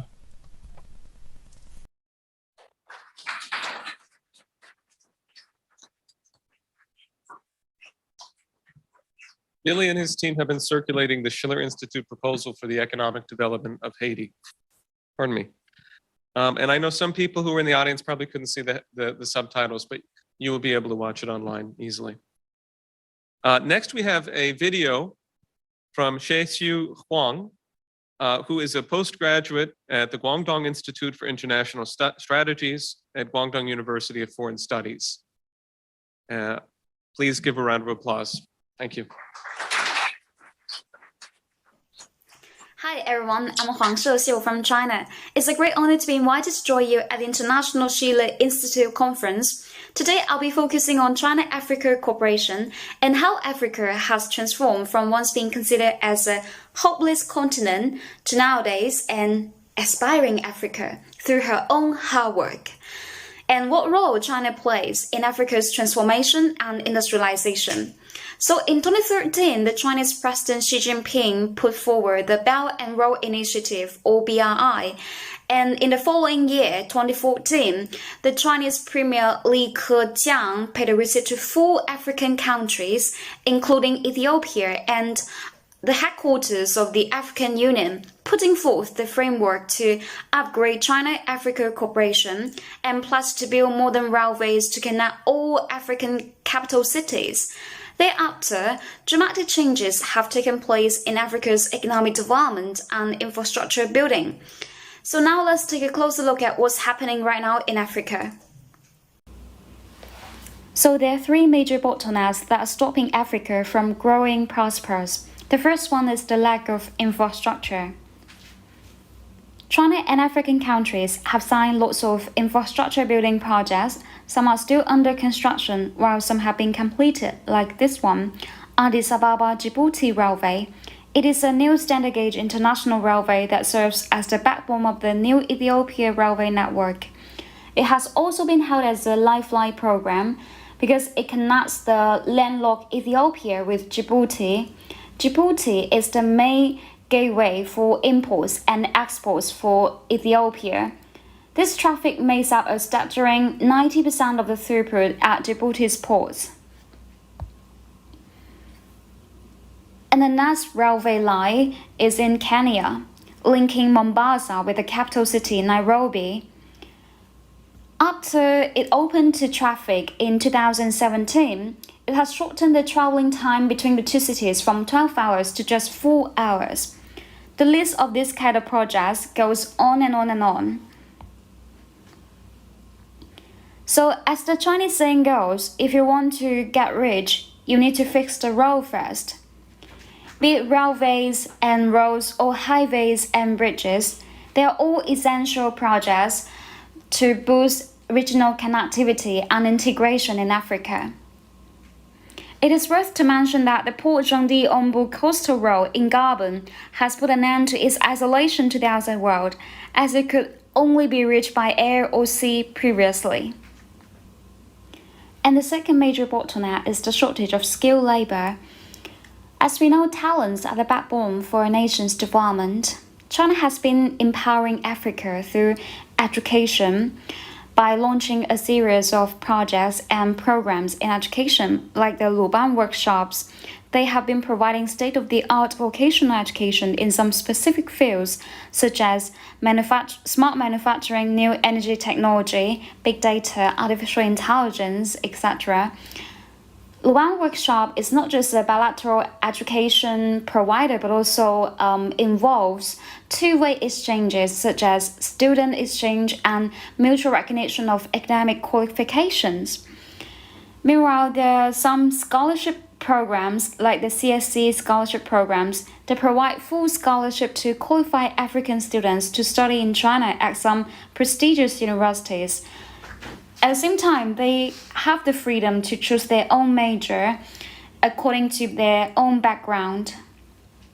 Some other projects like Future of Africa, Capacity Building Program, and China-aided project of rehabilitation and expansion of rural schools. All these projects and programs have empowered African people. Next, let's look at this graph. As we can see, from 2013 to 2015, the slope is much steeper than from 2006 to 2012, which means the popularity of Chinese education has been increasing among the African students. According to the UNESCO data, in 2014, China surpassed the US and the UK to become the top destination for African students to study overseas. So here we come to the third major bottleneck, the shortage of capital. As we can see from this graph, it's quite clear that China's FDI since 2010 has been steadily remain above $2 billion annually, while the US FDI to Africa has been decreasing since 2009, while there's some fluctuations since 2016 to 2020. President Xi Jinping has pledged to give 120 billion loans and FDI to infrastructure, industrial and agricultural projects in Africa from 2015 to 2022. These loans and FDI will be delivered by the Chinese banks. And in the whole year of 2021, direct investment in all sectors in Africa was $3.74 billion, increased by 26.1% year on year. With this capital, huge development potential and job opportunities will be unleashed. Next, let's look at the trade cooperation between China and Africa. As we can see from this graph, China's exports to Africa peaked in 2015, while the general trend is increasing over the years. The same goes to China's imports from Africa. There's only one exemption, like in 2015. So the bilateral trade volume reached $254.2 billion in 2021, an increase of 33% year on year. China remains the largest trading partner for Africa for 13 years straight. China also offers favorable treatments for African countries. In 2021, China has increased imports of non-resource products from Africa and offers zero tariff treatment to 97% of taxable items exported to China by the 33 least developed countries in Africa, with the goal of helping more agricultural and manufactured goods from Africa gain access to the Chinese market. At the same time, China's CIIE, or China International Import-Export, is also a platform for African countries to export their products to China. Meanwhile, in order to narrow the digital gap between Africa and the rest of the world, the Chinese companies have forged close cooperation with major African operators in achieving full basic coverage of telecommunication services in Africa, and have built more than half of the continent's wireless sites and high-speed mobile broadband networks. By 2021, more than 200,000 kilometers of optical fiber has been laid, giving broadband internet access to 6 million households and serving more than 900 million local people. So the digital economy in Africa is flourishing right now. Finally, some thought bubbles. China's presence in Africa has been a hot-button topic on social media, especially the Belt and Road Initiative, or BRI. Well, according to a survey conducted by Afrobarometer in 2014 and 2015, in 36 African countries, more than half of African people perceive China positively. That is to say, China's approaches in Africa have been widely accepted and applauded. Yet there is no one-size-fits-all solution to all of the challenges faced by African countries.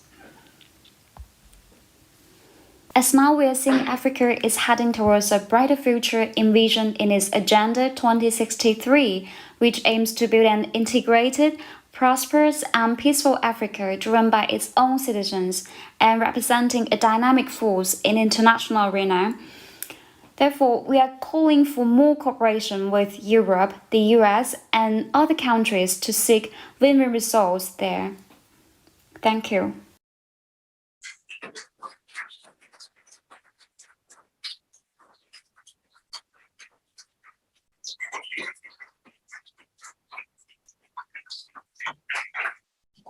Thank you.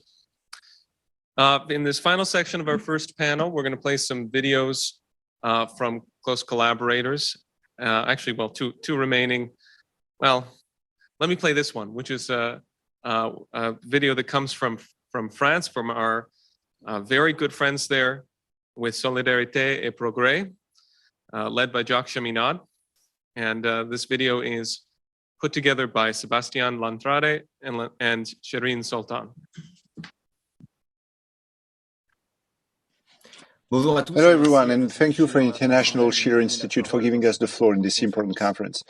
First, to understand the work being done in France with respect to the One Belt and Road initiative, and one must take the motto, France recognizes countries, not regimes. Yet France itself is occupied by finance, and its leader does not have the support of the people. The words of the President Emmanuel Macron at the United Nations General Assembly last September sound like an international echo of his domestic policy: infantilization, guilt-tripping, and blackmail. On a global scale, he does not question NATO's push to crime geopolitics and denies the role of the system in the economic crisis. The only adjustment variables would be the behavior of other states. Infantilization of the non-aligned countries. After having reinterpreted, rewritten, and reappropriated their history, he asked them to break their silence in the conflict and to decouple with Russia. Guilt and blackmail towards Russia, with whom he is willing to maintain dialogue, but not outside his criteria. In reaction to this, new dissident voices are being heard every day, including high-level political leaders. If I cannot list them all, I will name only the most important ones, those of the two-thirds of French people who voted for the anti-NATO extreme left and right in the first round of the presidential elections last April. The challenge today is to unite these fragments of popular bloc. Yet fine intentions punctuated Macron's speech, as he did as early as January 2018 in Xi'an in China, calling them to replace, quote, unilateral imperialism with an art of balanced cooperation around the Silk Roads that reactivate an imaginary of civilization, of fruitful exchanges, and of shared wealth.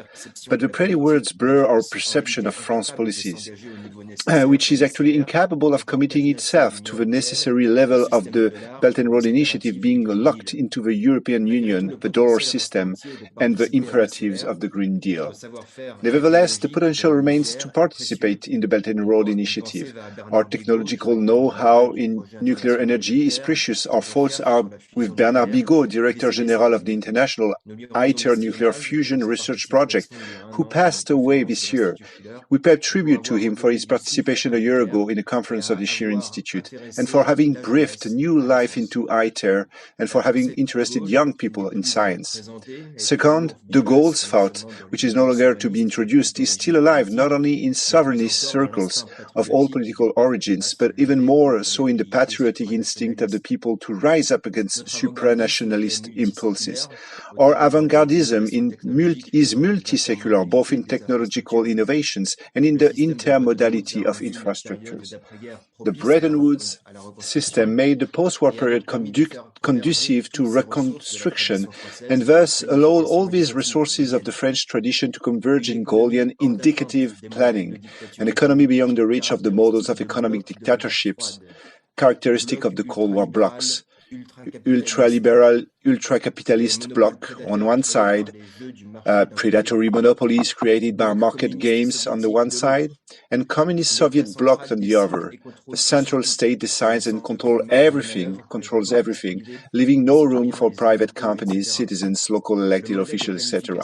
The French model of indicative planning can now be recognized in China's application of the Belt and Road Initiative philosophy of adapting while moving forward.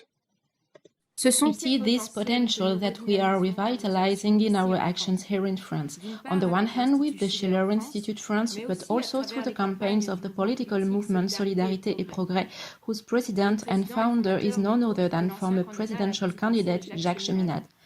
Solidarité Progrès and the Schiller Institute are two totally independent entities. However, they are fighting in parallel to make these perspectives of the new Silk Roads known on a national and international scale. Jacques Cheminade is regularly invited to speak at the Schiller Institute majors in the national conferences. Here is a retrospective of their most notable actions since the launch of the Belt and Road initiatives and BRICS in 2013, 2014, if not a little earlier. 1995, Jacques Cheminade is a presidential candidate for the first time and is already campaigning on the new Silk Road, Eurasia in the 21st century.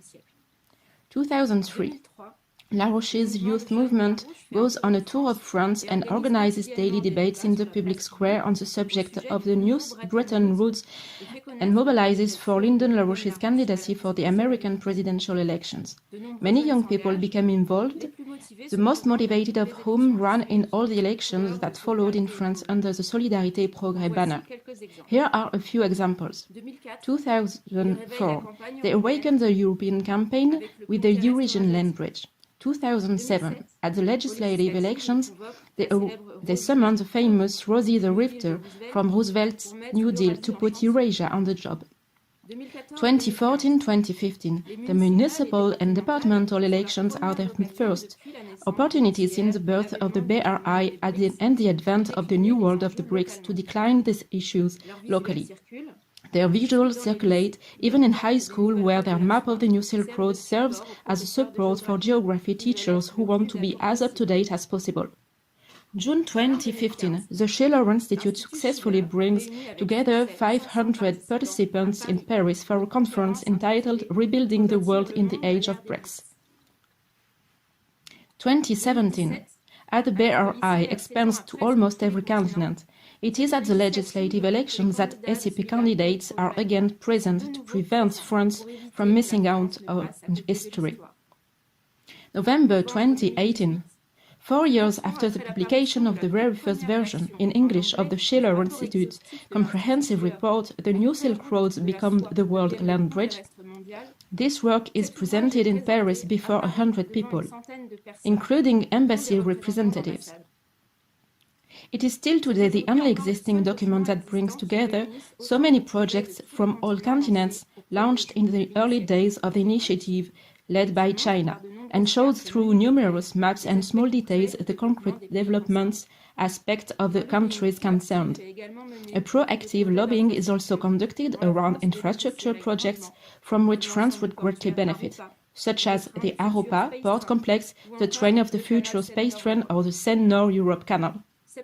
September 2019, Jacques Cheminade, president of Solidarité et Progrès, is invited alongside with Helga Zepp-LaRouche, president and founder of the Schiller Institute, to the think tank's conference of the 8th Euro-Asia Economic Forum in Xi'an, the historical cradle of the Silk Roads. 2019-2021. In the summer of 2019, Solidarité et Progrès and a group of Yellow Vests joined forces in the face of the oligarchic enemy practicing its international domination from deep within France. They organized a rally in the city where the franc CFA is printed, the currency used in 10 African countries. It is indeed the same straitjacket as the euro. In January 2021, the solidarity with the freedom of peoples is exported to Mali, where Sébastien Périmoni is brought to represent Jacques Cheminade, accompanied by a figure of the Yellow Vests. 2022, Solidarité et Progrès continued the efforts begun more than a year earlier to unite the sovereignist forces in the national elections. At the presidential level, the means and time are lacking to overcome the obstacles in the expression of a constructive voice close to the people. But it is a great success at the legislative level, with 12 Solidarité et Progrès candidates present under a common banner with other movements. Today, this momentum has just been taken to the international level with the arrival in our capital of Diane Serre and Dennis Speed for the last great conference of Solidarité et Progrès in Paris. Their testimony of the resistance inside the United States reinforces the links between these campaigns on both sides of the Atlantic. History is now being made in New York, and I invite all who can to join Diane Serre on the ground. Thank you for your attention.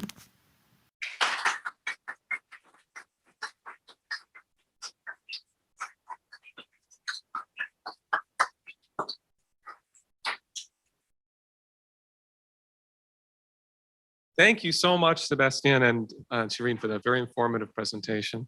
Very exciting. So I have a pleasure to introduce the video of Dana Anex, who is a classical music educator in Chicago. As those of us watching and participating in this conference are well aware, we find ourselves now in a stage of imperialism in which productive capacities are being destroyed in order to concentrate control of resources in the hands of the global elite. Part of this apparatus of economic destruction is the public education system, which in its current form functions to hinder the capabilities of the broad masses of people. It separates parents from their children for 7 or more hours a day, alienates families from the educational process, fosters a strong distaste for study among the general population, and indoctrinates children to defend imperialism as long as it has a socially liberal facade. Pending revolution, we must push the limits of what is possible under bourgeois public education through the curriculum. Parents, workers, intellectuals, and teachers who see these problems must unite to find a solution, beginning by implementing a curriculum rooted in Lyndon LaRouche and Helga Zepp-LaRouche's concept of classical education. Following a classical education curriculum, students from a very young age learn the highest form of expression in their native language through poetry, develop their curiosity and problem solving through the study of geometry and physics, and engage in a process of creative discovery through classical music. I am a classical musician and I teach classical violin, viola, and string ensemble classes and after-school programs in Chicago Public Schools. I have also worked as a substitute teacher and assistant in classes during the regular school day in many different parts of the city under many different economic conditions. Across the board, I have observed a tragic degree of unfulfilled intellectual potential among students. In the more impoverished south and west sides of the city, the literacy rate in first, second, and third grade classes is very low. Out of a class of 20 second graders I assisted for the day, for example, maybe 3 students knew how to read. The same 3 students could do addition with single-digit numbers without assistance. Most schools in those parts of the city do not have foreign language, art, or music as part of the day-to-day curriculum. There is virtually no time for play, and students are harshly berated throughout the day by teachers and staff for the smallest infractions. The schools with the worst conditions are blank slates where it would be relatively easy to introduce a classical education curriculum because there is really no existing curriculum to speak of. The underemployed intellectual class must be redirected to serve the working masses and through this process be re-educated themselves. Now I will turn my focus to one particular school on the far west side of Chicago where I teach in an after-school strings program for 4th through 6th grade students. The program takes place 4 days a week for nearly 2 hours each day. At this school, the conditions are relatively better than what I have seen at other schools. Most students can read and write pretty well by 3rd grade. They have some wonderful teachers who treat them with respect, and they have a general music teacher who, to me, seems very bright and engaging. However, these students are still performing far below their potential for reasons internal and external to the school environment. Chicago is very segregated, and the most economically underdeveloped and violent areas, such as this one, tend to be majority black. Along the main thoroughfare, less than a quarter mile from the school where I teach, there are boarded up, run-down buildings and dozens of people staggering or doubled over in the street, drugged to oblivion. I see parents walking their children home from school through this scene of destitution and misery. The high rates of violent crime affect children even during the school day. I have had one very intelligent and musically gifted 4th grade student complain daily of extreme exhaustion due to the sounds of drag racing and gunfire taking place on her street throughout the night. Being immersed in these ugly and violent conditions, children receive the message that prosperity, safety, and beauty are not for them. This year, I'm working to implement a classical education curriculum in this after-school program, and I will be documenting its progress for those who wish to attempt a similar curriculum at their schools. Though the problems we observe in the education system will not be resolved through changes in the curriculum alone, even at an early stage of implementation, I see profound changes in my students, particularly in their self-discipline, intellectual curiosity, and problem-solving abilities. The classical curriculum consists of 3 broad categories of study, the first of which I call repertoire and poetry, the second of which is practical music theory, the branch of music theory concerned with developing the skills needed to play, sing, or compose more effectively, and the third of which is speculative music theory, the branch of music theory which deals with the scientific and philosophical aspects of music. For the portion of their study devoted to learning repertoire and poetry, the students are learning to play the melody Ode to Joy on their instruments. I am taking this opportunity to play Paul Robeson's rendition of Ode to Joy for them, in which he sings both the original German and an English translation. Paul Robeson's recordings provide a wealth of melodic and poetic material for students, especially considering that he performed songs from the classical repertoire, traditional American songs, and worker songs from around the world. The music and text are simple enough for them to understand and emulate, but are beautiful, meaningful, and performed at the highest level of musicianship. I also think it is important for students to hear these classics sung in a Black American voice, because the classical culture that we develop here will not be simply transplanted from elsewhere. It will be a characteristically American classical culture. For their practical music theory training, they are working on developing the skills they need to write into voice counterpoint. Currently, the students are learning to write and play in a few major keys and identify intervals. I'm having them play some common contrapuntal patterns which were commonly used in composition from roughly the time of Mozart. Once their skills have developed further, I plan to have them learn to identify, use, and elaborate on these patterns in practice. Today, this kind of music is often derided as formulaic, but I think that stems from a misunderstanding of creativity. Lyndon LaRouche stressed the importance of writing in counterpoint for children because it teaches them the importance of convention and order in the creative process. Both classical and popular cultures are currently in decline, precisely because individualistic breaks from collective creative endeavors are so encouraged and incentivized. Instead, we should encourage the younger generation to draw on enduring tradition and ideas in their creative processes. For their speculative music theory work, they will recreate the experience of ancient music theorists. Ancient speculative music theory was founded on experimentation with properties of a vibrating string. It is possible for even a beginning level student to actually play and hear the harmonic series on their instrument. So students can begin from very early on in their training to understand the relationship between acoustics and human invented musical practices, such as the conventions of harmonic tonality, meaning the typical harmony and structure of music in major and minor keys. With this simple hands-on activity, they begin to learn to analyze features of the natural world in relation to human perception, understanding, and creative activity. Through this analysis, they can come to an understanding that the music of Bach, for example, did not just come to him one day. His genius was to a great extent the product of building upon centuries of creative discovery. Now, having presented a very particular view of the current state of the education system and a very particular set of solutions, I'm interested to hear others present their view, their solutions, and their reasoning. From there, we can construct a more general picture of the situation and determine our way forward.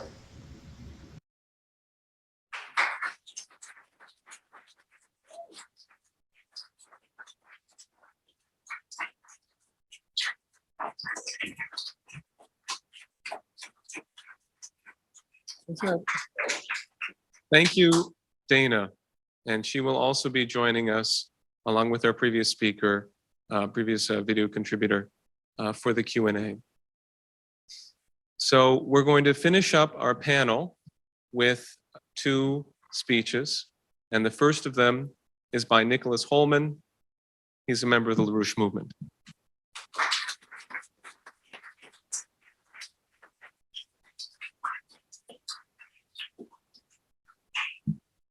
Hello, everybody. Oh, good? Okay. Let me see if I can this whole time.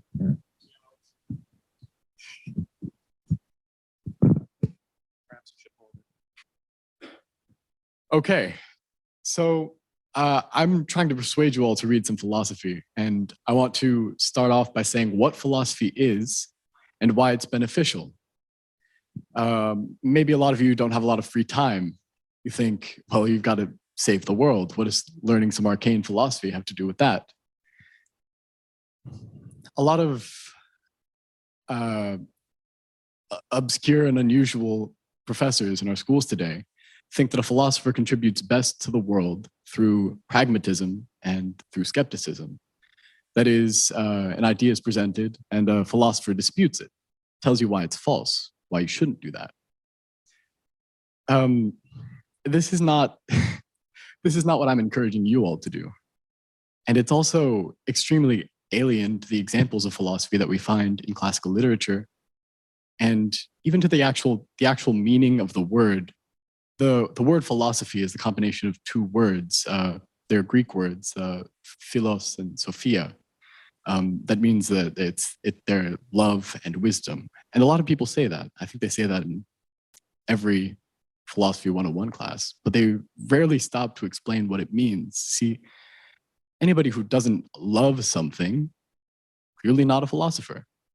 Anybody who cannot explain the wisdom in that which he loves, clearly not a philosopher for the exact same reason. So I think it's extremely inappropriate to call anything philosophy except for this: the science by which people discover the wisdom in what they love. See, I don't think philosophy can persuade somebody to love something. So, with respect to politics, which is an example of the science, philosophy doesn't persuade somebody to love humanity itself. They need to begin with that love. But once they do, there are lots of benefits that they can receive from the study of philosophy. What I would like to pick on in particular is courage. See, lots of people have courage, but by having a particular scientific understanding of the object of their courage, it's transformed into something better. Lots of people have courage, and maybe some of them love humanity, so why don't they act, right? I think we encounter this inertia all the time, especially when we're organizing on the street or we're talking to people we know. They understand, they can imagine a better world, but they don't know it. They think there are all sorts of things that can be done, but none of it must be done by me. This is because they don't have a scientific understanding of what they're trying to do. So in times of stress, a philosopher and a non-philosopher will have very different responses when the object of their love is in danger. Somebody who simply loves a thing without its understanding, they can say plenty of things that would improve it, but they can't pick a particular thing because they don't have necessary knowledge of it.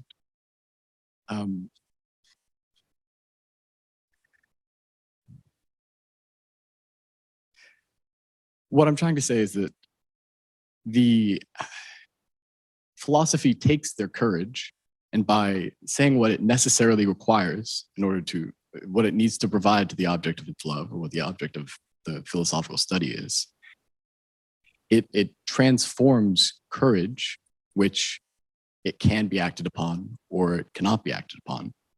It transforms it into conviction, transforms it into something which must be done. This is something that follows naturally from the exposition of scientific principles. It follows from the study of geometry and the study of physics, but also from the study of ethics and the study of politics in general. That if you want to act on a thing necessarily, you're going to need to begin by understanding it scientifically, which is the purpose of philosophy. So thank you. You should all read Plato at the end.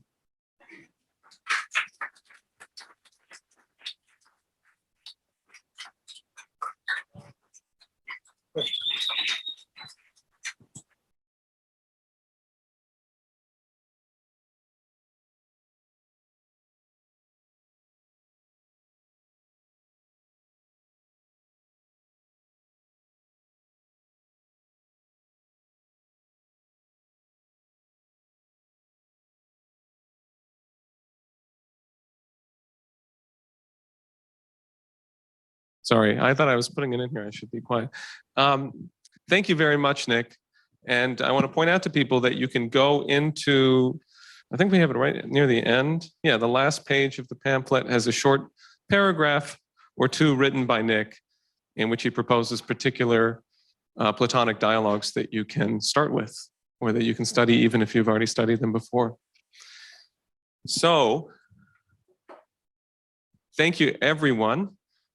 for continuing with us through this first panel of Build the New Paradigm, Defeat Green Fascism. And I'm very glad to introduce our last speaker on the panel, Ashley Tran, a member of the LaRouche movement.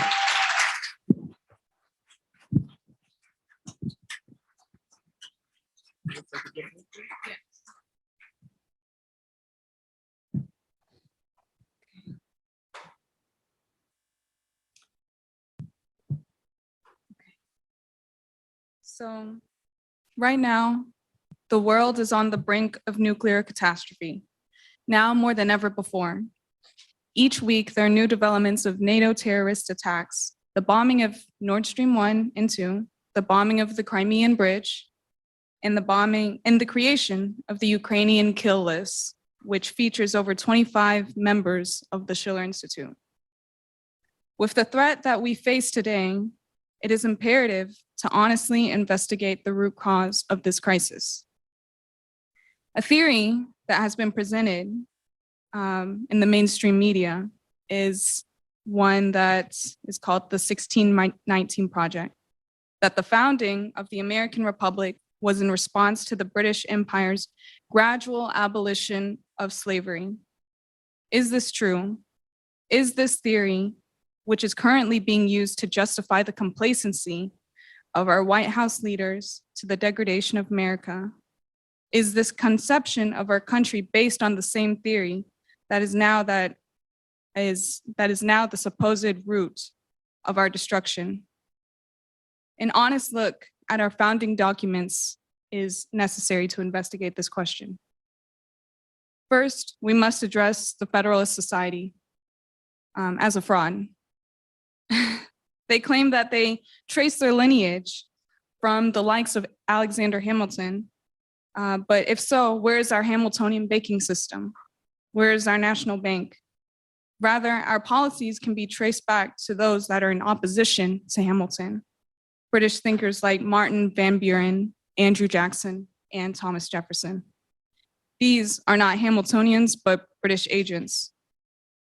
Our Constitution was crafted as a unit centered around this question of the General Welfare Clause, rather. That we, the people of the United States, must provide for the common defense, promote the general welfare, and secure the blessings of liberty in order to form a more perfect union, establish justice, and ensure domestic tranquility to ourselves and our posterity. This is the basis of our Constitution, not merely to defend the country and to provide for our people, but to uphold the principle which is also expressed in the Declaration of Independence, the idea of the pursuit of happiness of all persons. The pursuit of happiness does not pertain to greed or utilitarian notions, or the maximization of sensuous pleasures, as our current globalist leadership believes and bases our policymaking on, but what fundamentally separates humanity from animals, our creative and reasoning capabilities. The agapic realization of the meaning of being human, the right to participate in this creative process, and the right to pursue the potentiality of humanity. The American Republic was founded upon these principles. Since then, this country has strayed far from the founding principles laid out in our Constitution and the Declaration of Independence in 1776. Any honest American will admit that our nation is now the perpetrator of the same acts of the unjust barbarism which the British Empire has imposed upon the 13 colonies and for which we fought the American Revolutionary War to liberate ourselves from. But today, we are seeing an expression to reunify our nation once again, as per this conference. The International LaRouche movement has been a leader in providing those exact solutions to counteract the Malthusian neocolonial policies of the Anglo-American globalist elite. The LaRouche movement's greatest contribution that can be seen today is the policy of the World Land Bridge, which became China's Belt and Road Initiative. This proposal was based on the discoveries of the Hamiltonian American economic system that was designed after the American Revolution when the United States had amassed a great deal of debt. His process of assumption, which nationalized all of the state debts and secured the means for making payments on it, turned all the debt into stable credit for mega infrastructure projects to rebuild the post-war nation. This tradition was the ingenuity in which the solution of the World Land Bridge arose from, a dedication to total physical economic development of formerly colonized areas in the world and of every nation, including the United States. The World Land Bridge is a network of development corridors connecting all nations with water, power, transportation, and agro-industrial industries. A solution of peace through development and win-win cooperation between sovereign nations. When President Xi Jinping announced the inauguration of the Belt and Road Initiative in 2013, the foundation of the new Silk Road took shape under the 5 main principles: educational and cultural exchange, policy coordination, connectivity, unimpeded trade, and financial integration. China's rise bears witness to a power of commitment to these goals towards peaceful development between countries. This model is now a global inspiration and has reinvigorated undeveloped regions in the world, specifically in the Middle East and Sub-Saharan Africa, to work with China to fulfill those same goals and aims to decouple from the monetarist, speculative policies of the Anglo-American Empire and uplift their people to sovereignty. We see this undertaking in the Chinese Belt and Road Initiative through China-Afghanistan cooperation. This past month, we witnessed a milestone of international freight and road transportation, which shipped containers mostly containing vehicle parts from China to Afghanistan in a matter of 11 days, as compared to the travel time of 1 to 3 months on the current route to send cargo from China to Afghanistan through Pakistan via the seaport of Karachi and overland. The freight shipment traveled along the first leg of about 500 kilometers to the city of Kashgar in Xinjiang to Osh in southern Kyrgyzstan by road, since the rail is currently in planning for construction. At Osh, the cargo was loaded onto the trains of Uzbekistan's rail network across the border in Adijan. It then crossed eastern Uzbekistan and headed south into Afghanistan to arrive at Haratin, which links with the northern Afghan city of Mazar-e-Sharif along the Uzbek-built railway line. China's humanitarian efforts in Afghanistan have made the China-Kyrgyzstan-Uzbekistan diplomatic ties ever more crucial.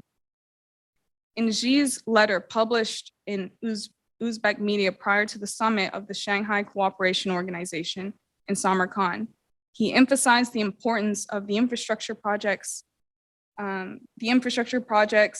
connected China to Central Asia and Afghanistan. All 4 lines of the China-Central Asia natural gas pipeline run through Uzbekistan. The tunnel on the Angren-Pap railway line, the longest tunnel in Central Asia, has been successfully completed. More transport potential is being unleashed from the China-Kyrgyzstan-Uzbekistan highway and the China-Kazakhstan-Uzbekistan railway. And preparations for the China-Kyrgyzstan-Uzbekistan railway project are well underway. Uzbekistan is thus transforming from a landlocked to a land-linked country. This is the realization of the potential of the Belt and Road Initiative, which America and NATO-aligned countries have impeded upon from their own people and nations. We have deprived our own citizens of the discoveries, connections, and advancements of our civilization under the guise of a false notion of American principles. For America to renew its commitment to the principles outlined in our founding documents, we must commit ourselves to the World Land Bridge. Now, the Belt and Road Initiative, as other nations have done, as a continuation of our Hamiltonian lineage. The foundation upon which a new paradigm is being built today should include the United States as an actor of industrializing the world as per our own history and tradition. Therefore, this mission requires the ending of the Federal Reserve as it currently exists to be replaced with a national Hamiltonian bank. It is necessary to abolish the CIA, FBI, and their outgrowths as to not disrupt the economic growth of each individual nation. To initiate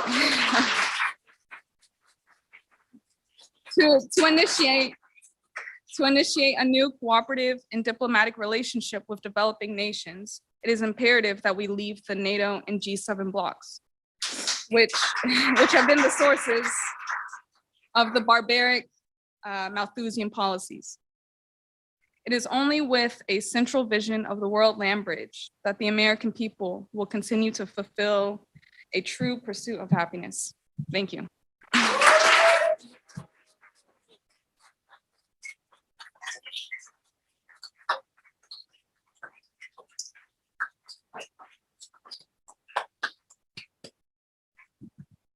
Thank you, Ashley. Thank you, Ashley Tran. Okay. Well, we've made it to the Q&A period, dialogue period. We want you to be able to ask questions of Jackson, Jason, of any of the speakers who submitted video contributions. I want to see if I can check with David over here, who is running everything. And by the way, everyone, please give a round of applause for David DeBroat. This is the power behind the curtain of the Schiller Institute International Online Conferences. So can you tell us who we have on from our international speakers?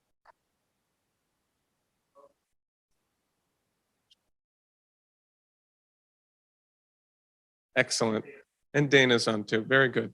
Okay, well, I'd like to see if we could bring Helga up onto the screen. We're going to hear from Helga briefly.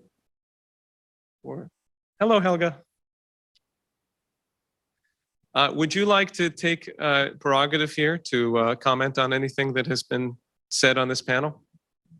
Or give your response, rather? I'm just very happy about all of these contributions, because as I have said many times at other occasions, you know, the whole world really looks at, is there a voice in Europe and in the United States showing reason and hope that cooperation is possible?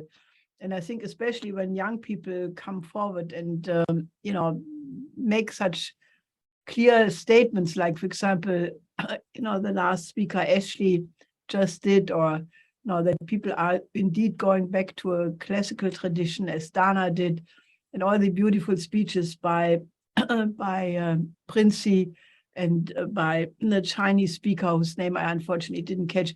I think this is very, very important. So I don't want to make any more comments other than expressing my deep happiness.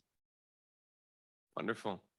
Okay, now we have a little bit of a technical challenge we got to handle here inside, which is that getting questions from people, we need to make sure we have someone to bring the microphone to them. So I'm gonna, maybe Jason, you can help with that for the first moment, but if we could get Mike, if someone could help us to take up that role, whoever is available. Very good. Zaira, you want to come and help with that? Come on up. Okay, so so I would like to begin with a question that was submitted from Uganda, and it concerns the challenges made by the European Union to EACOP, E-A-C-O-P, a major Ugandan pipeline project, and you'll learn about it from a wonderful, a leading petroleum engineering student at Makerere University in Kampala, Uganda, and her name is Rahma Nantongo.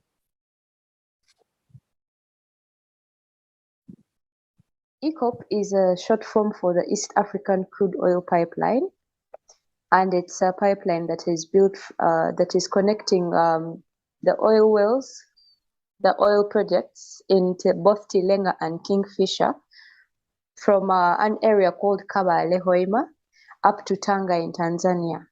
So the pipeline is about 1,443 kilometers, and it's a 30-meter corridor. And the pipeline is underground, passes through it passes through a few forest reserves, yes. But the prospects currently, the pipeline is at the stage where compensation of project affected persons is taking place.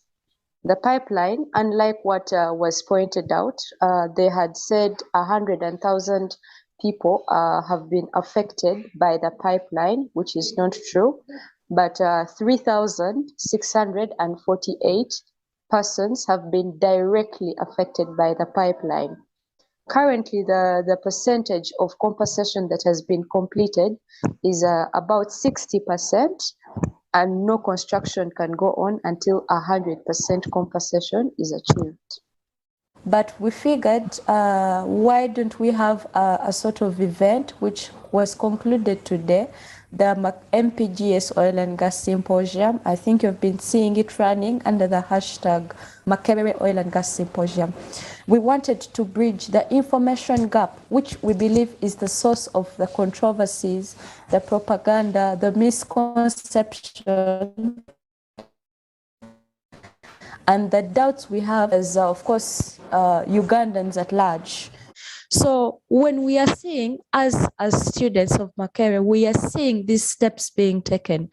We are seeing these livelihoods being improved. We are seeing an opportunity for us to move from biomass, which is the biggest source of energy, the biggest consumed energy. I could say about over 70% of Ugandans have to cut down a tree to look for food.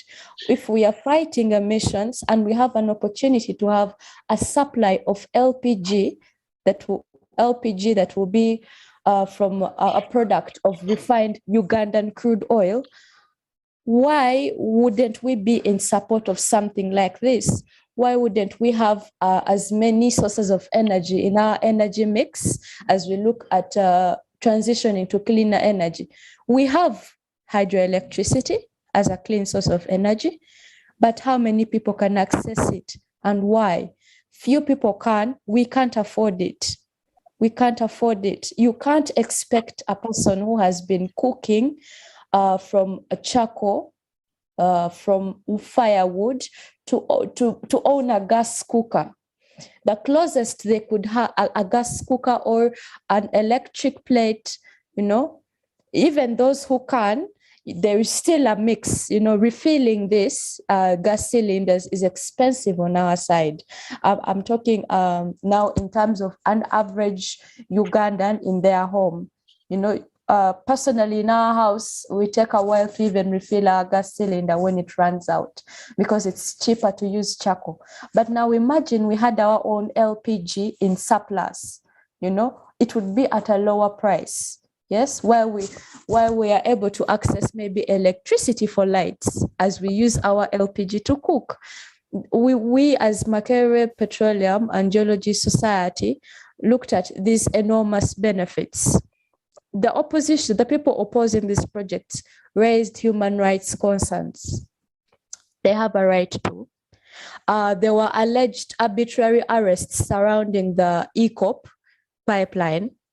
And we have, through our symposium that we held today, we were able to forward these with these things. We wanted to know, are these things true?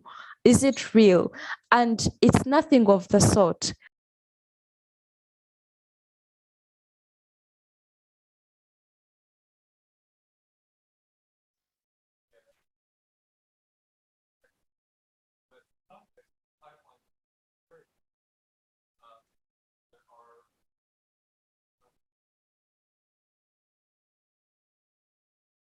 Okay, I switched to lapel.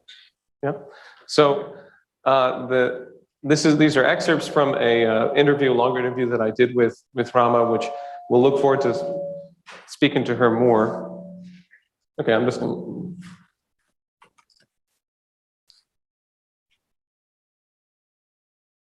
Thank you for your patience.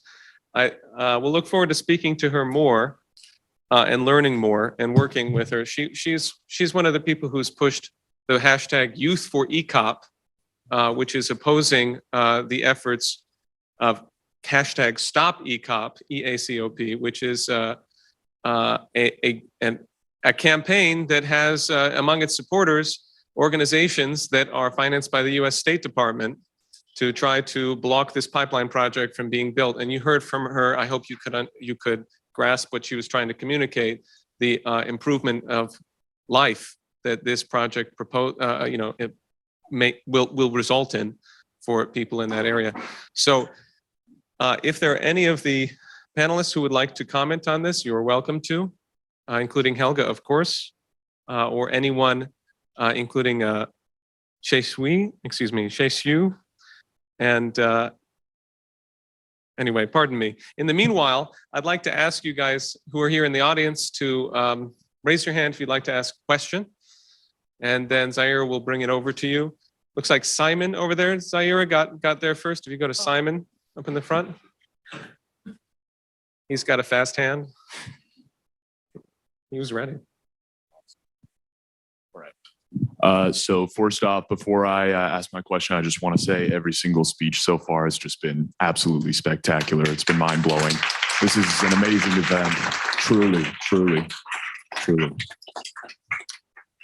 Either way, my question is for whatever speaker wants to answer it. I'm sure one of the LaRouche folks, probably Helga or Jason, would like to, but here it is.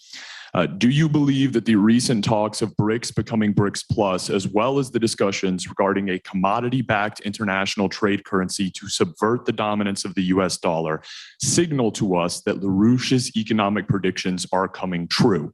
If so, what is the next step for BRICS nations in progressing the win-win cooperation economic model? Thank you. You're going to take it? Oh, of course. Okay, let's hear from Helga, and if Jackson, if you'd like to go ahead, please do. But Helga? Well, I tend to think that the answer to your question is yes, because, I mean, I know how many thousands of speeches we have made. I mean, we have an international movement in Latin America, United States, Europe.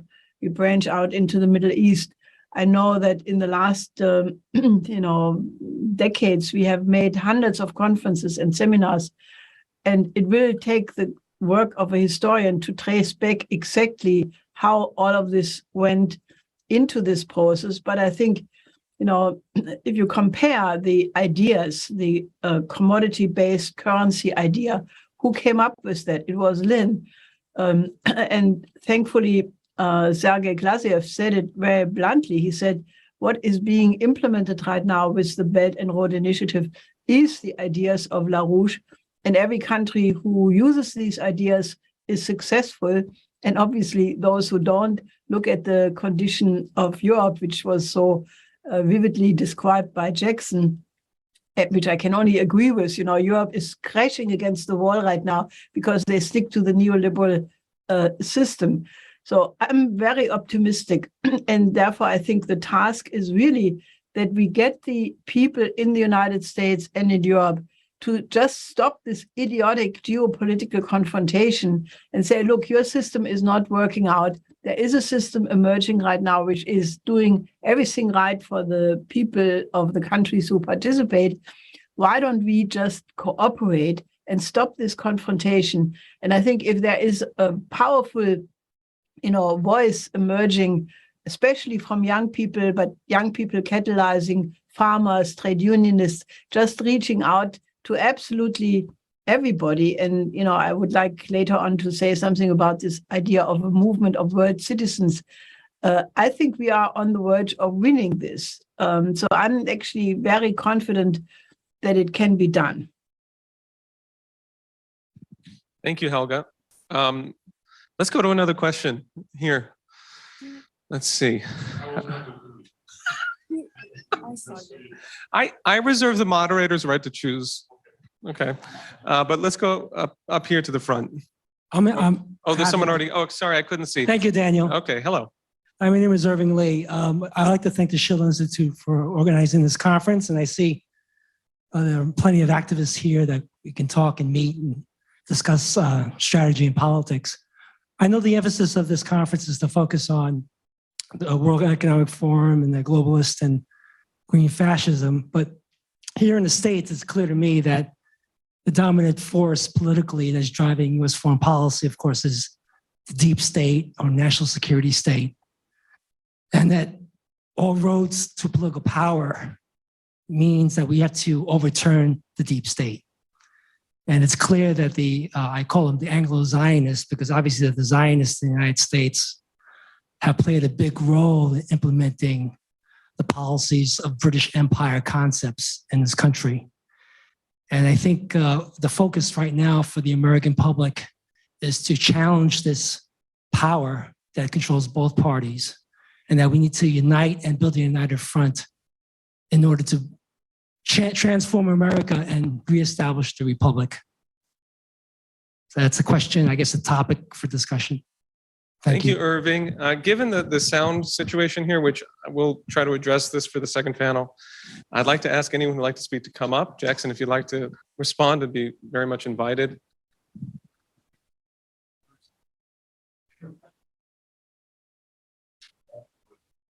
I wholeheartedly agree. And I'll just add, excuse me, I'll add one thing. As far as the Republican Party goes, I think most of you understand that there are some within the MAGA movement who are in Congress already and going to be in Congress after the midterms that are brilliant when it comes to Ukraine and Russia. Absolutely brilliant. You know, they're calling all the balls and strikes out. Thomas Massey is probably chief among them. Rand Paul, and then others that are kind of just calling out the funding and stuff like that, like Marjorie Taylor Greene and Lauren Boebert. But when it comes to China and the war on the way with China, most of them suck, and they resemble like a Bannonite, Steve Bannon sort of principle when it comes to war with China, and they're supportive of it. So that's one thing that I think we should be very weary of when we look at any sort of hope in the Republican Party. I say it's not there. I say it's not in either party, and they're both controlled by that deep state. So I agree.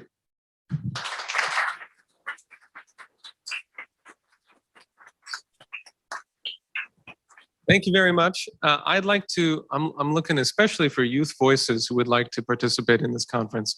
So if you'll forgive me, I'd like to get, let's take one in the front, and then we'll go in the back after that. And because we have about 25 minutes, and I want to make sure we get a few more questions in from people who are not here but are watching from overseas or from other places, I'd like to ask that we do those two together, and then we'll get response from the panelists, from whoever would like to respond. So please go ahead, sir. Yeah, I agree with a lot of this analysis of green fascism, how it's being used to implement this agenda.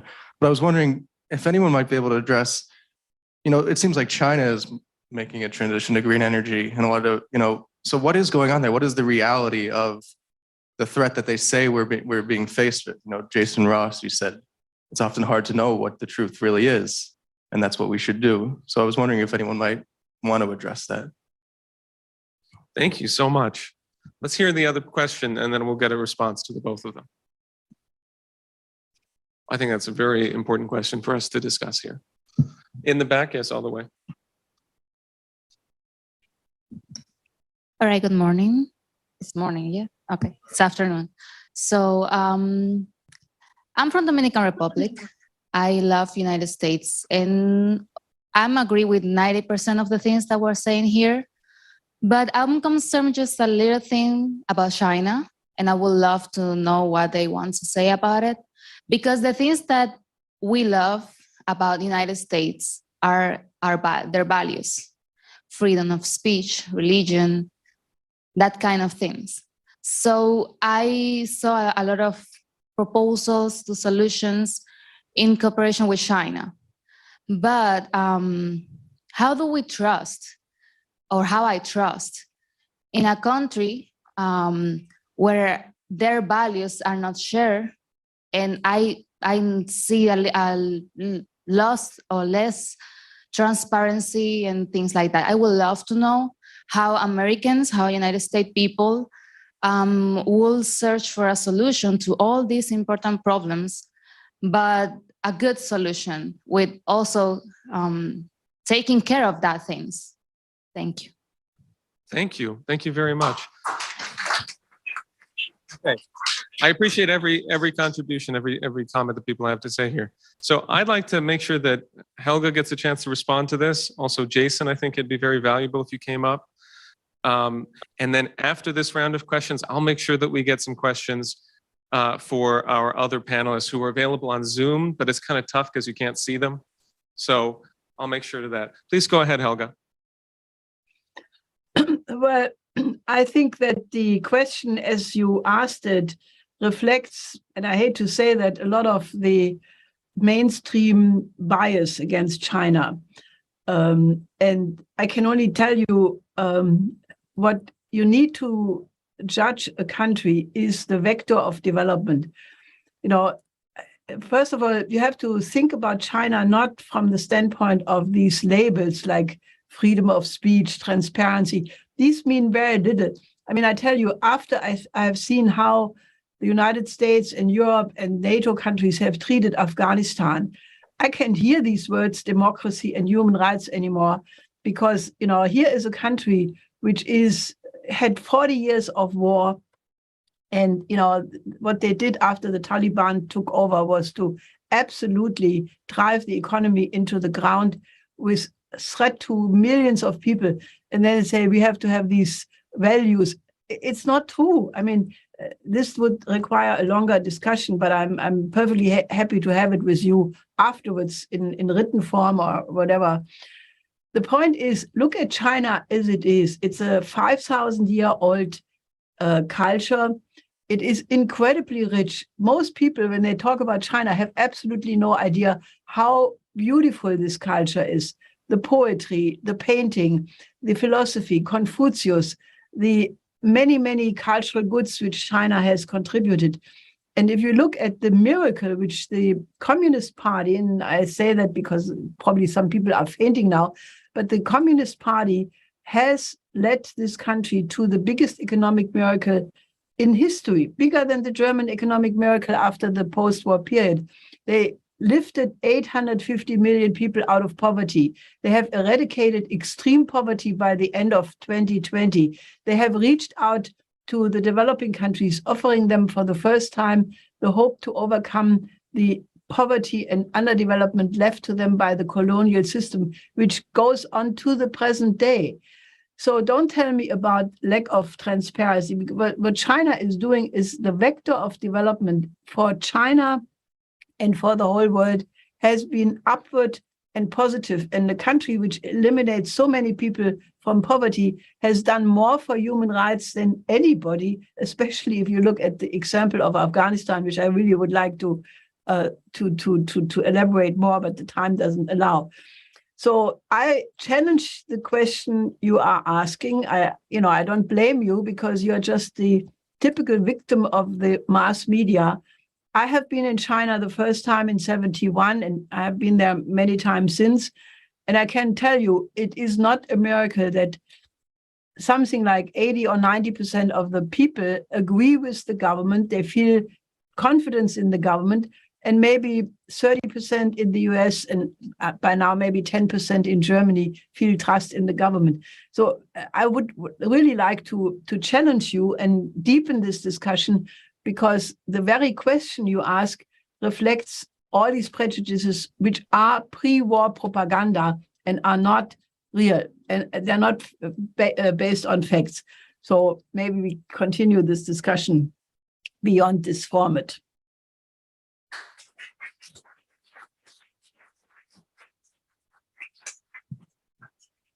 We can make sure that happens. Leah. Okay, so on the first question, CO2 reduction as a policy is a deadly one. The question of whether human beings affect the climate, I think there's a lot of people act like this is a yes or no question. It's actually many questions, and none of them are yes or no. They're how much questions, specifically how much does CO2 or whatnot have an impact? And the way it's treated internationally is way off.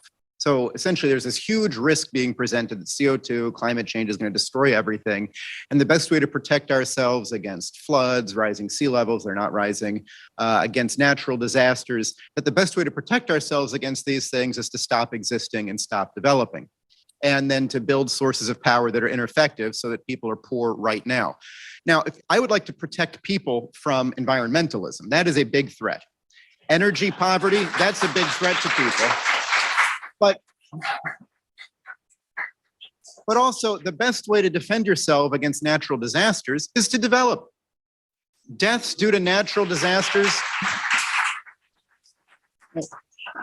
I think many people here have seen these charts. Deaths and destruction due to natural disasters today, way lower than a century ago, more than an order of magnitude lower. Why? Did the weather get better? No, we got better. So is the climate going to get a little bit warmer? You know what? We can build air conditioners, okay? We can build air-conditioned tractor cabs, these kinds of things. So, is the sea rising? Build something? Is there whatever? The most important thing is, what is our relationship to nature? And the way when we do this, we're doing what evolution has done over millions of years in the biosphere. Life has become increasingly independent of its surroundings. We had the era of the reptiles, right? Reptiles are wonderful. I'm glad I'm a mammal, because we can moderate our body temperatures. We can have more specialized chemical processes that count on having a constant temperature. Imagine if it got cold outside, your brain turned off and you forgot everything you learned. You couldn't create a civilization that way. So life becomes more independent of its surroundings. We increase our independence from our surroundings by building a new environment.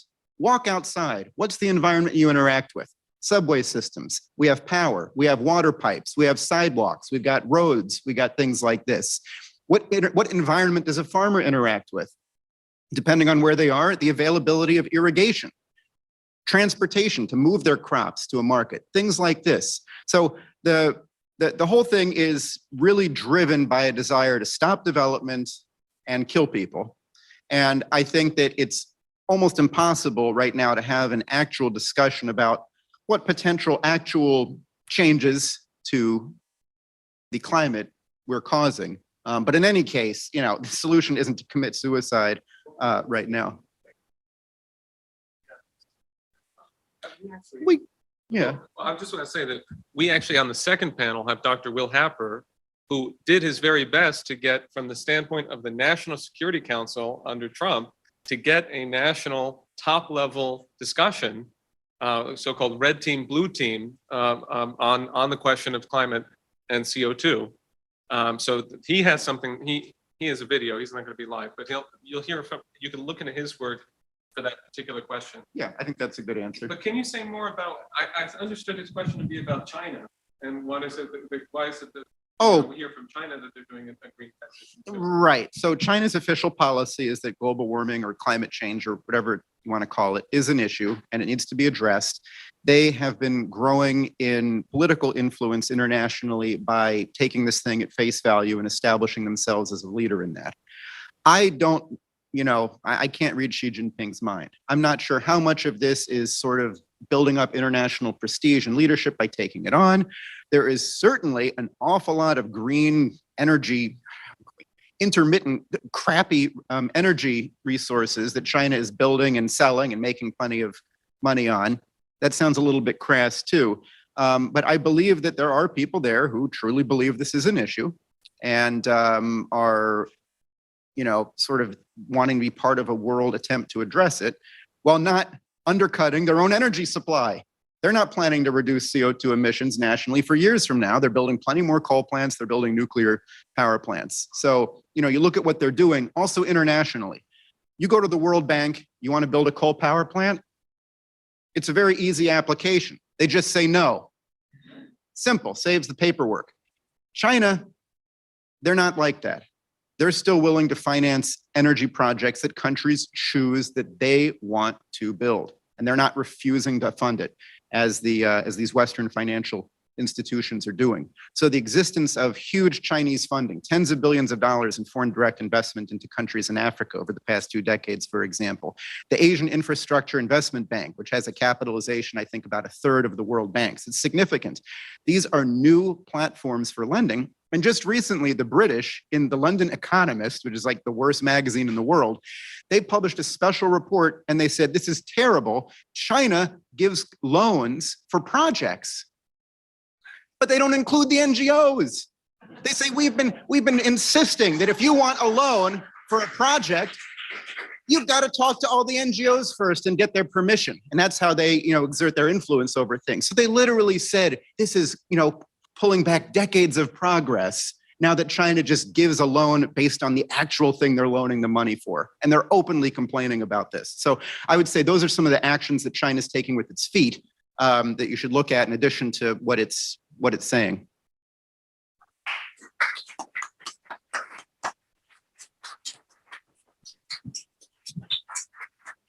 Okay, thank you. I think some of these questions could, include a lot more discussion. I look forward to that.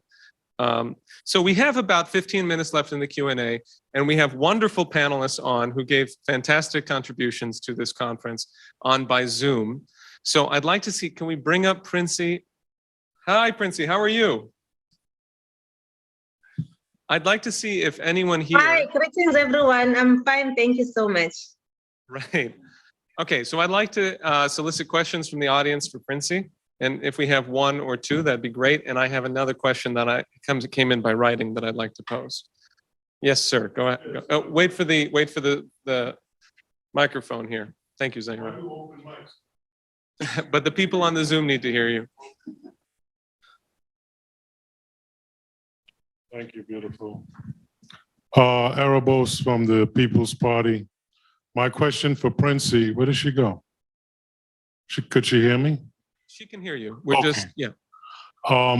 When the apartheid era of South Africa was over, and I put that in air quote marks, they did social change, but they kept a lot of the economic structures in place, right? So the Europeans, the pale and pink Anglo friends, they kept control of the gold, the diamonds, all the mineral reserves, the mineral companies.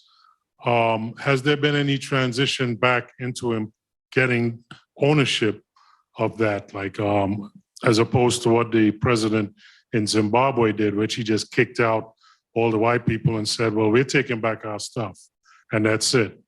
He's no longer there, poor guy. But is there any transition? What was the progress of that, of actually getting economic empowerment and not just freedom on paper and some social laws and stuff? I'd like to pose a second question to you, Princey, before we hear your response. This comes from a civil engineer in Zimbabwe. His name is Munashe Chiwanza. He says, future population growth positions Africa to become a center of world economic and development activity as China today has become. Please address what should be the mainstay of achieving and realizing that within such a new global paradigm.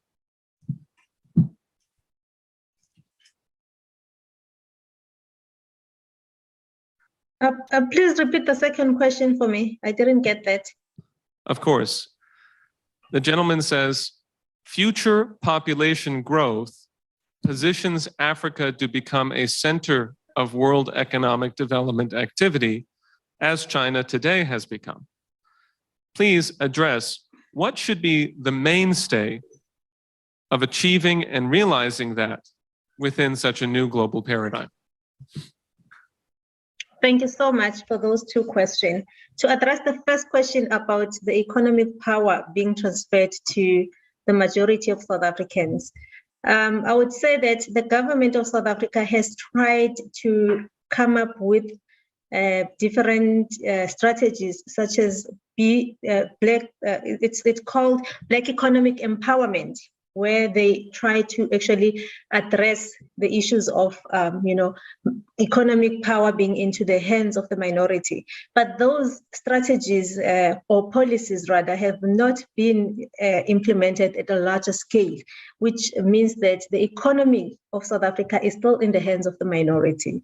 And as about what Mugabe did, I don't think South Africa, if they were to address the economic development, would have to go in that direction, but they would have to go in a direction of addressing the constitution first, in terms of how to transition from, an economy being owned by white people, and who many of them are foreigners, because even the mines in South Africa, they are not owned by South Africans, most of them. As you can see that right now, South Africa is facing what is called load shedding, which is power cuts.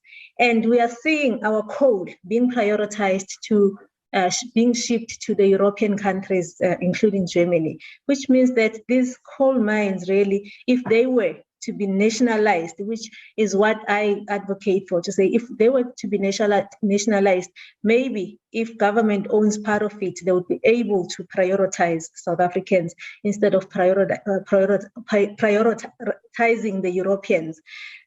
So yeah, we are as the country trying to address the lack of economic development in terms of bringing in the majority of South Africans into being players in the economy through Black economic empowerment policies, but it's going at a very slow pace, and we do hope that the government will try to address those policies in the Constitution of South Africa, because that's where the problem is, which currently allows these minority people to own most of the economy. To go to the second question, the Agenda 2063, African Union Agenda 2063, it speaks of the Africa that we want, which is that will give sustainability and economic growth to the majority of the Africans. And I think that document is very beautiful, and it also speaks about transforming Africa into a powerhouse, into a global powerhouse of the future. Exactly what the Chinese did, exactly what South Koreans did. And I think that if we get all the governments, all the member states to implement policies, national policies, adopting that goal of being a sustainable development Africa, then we are able to become that powerhouse of the future in terms of economic development. But it starts with addressing the issues of energy poverty, because without sustainable energy, you will not be able to industrialize as a country or even as a continent. But when you start addressing the issues of energy poverty, you are able to industrialize, you are able to bring in investors in your continent or in your respective countries, and that will bring civilization, because as Africans, we can't speak of civilization when people are still living in poverty, when millions of Africans are still living without access to electricity. And also, addressing the issue of energy poverty will also help the African people to, it will bring more employment, more jobs into the country, or into the continent rather. And those, issues will address the poverty. Will help many people who are living in poverty to be able to, transform their lives and be civilized. Thank you.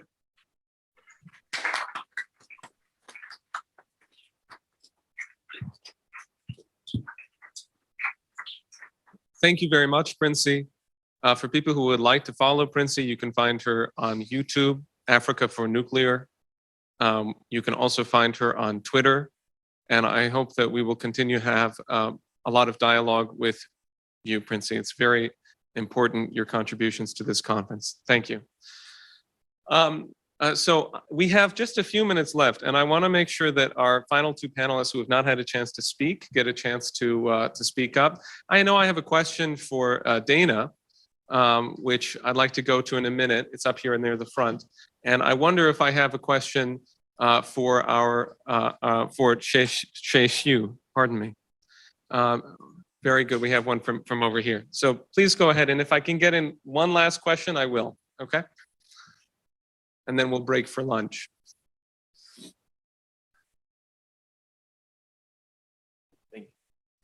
Hi, yeah, my name's Cade. I have a question for Dana on her presentation, which I want to thank you for. It almost sounded to me like it was some sort of program for a classical cultural revolution of sorts. But the more specific question I have, which was kind of inspired by Jason's presentation as well, was what would be the difference between what's instilled in the recitation of a classical composition, the kind of knowledge gleaned from that compared to what's taken for as knowledge and what Jason described when someone's just repeating a textbook fact or something like that? Because if you have a youth choir that's performing like a Bach piece, they're not going to understand everything that's in a different language, or even if it's a classical piece in their own language. But is there a difference between what's instilled in the sense of knowledge of a classical composition compared to just reciting a textbook hypothesis or a fact sheet on something? Thank you for that question. I think we need to stop looking at classical music as only being recitals in a concert hall of already fully composed music. There's a place for that, of course. It brings us inspiration, but I think we need to encourage a type of culture that kind of like Mozart was born into, where classical music also had lots of improvisation within constraints and composition, where even a student has to go through a process of making their own aesthetic judgments and their own discoveries. That said, there's a place for playing Bach and learning from Bach. But also I think we need to encourage improvisation and composition inspired by that existing tradition and pushing beyond that tradition. Does that answer your question? He says yes. Thank you very, very much. And I would like to add that in terms of what you're documenting, Dana, I'm very much hopeful that over the course of this school year, we'll have a chance to help you publicize that material and to get into cooperation with other classical music educators and people who are interested in that. So please, everyone watching, follow that process. Thank you. See you later. Okay, and as for our final panelist, who spoke on China, Africa development, may I solicit a question from the crowd for them? Oh, of course, excuse me, we already had this gentleman here.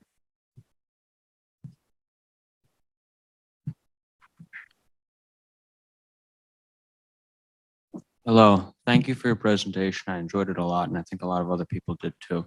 So my question is, I think that it's fair to say China has certain institutional strengths compared to other states which have helped it succeed. What do you think these strengths are? How can other states mimic this? And do these strengths also come with trade-offs and certain weaknesses which should be avoided? Was that question clear? We can't hear you, you're muted.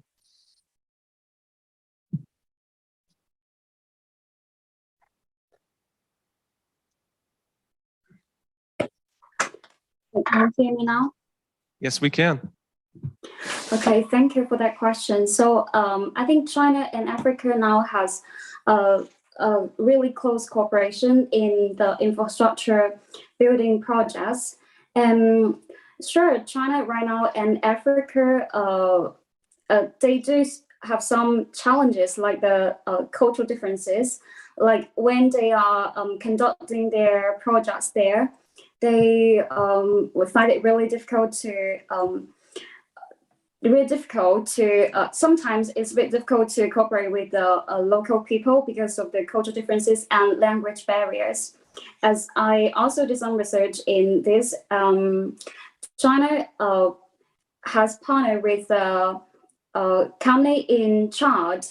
They started a joint venture there, and the Chinese expatriate Chinese employees said sometimes it's a bit difficult to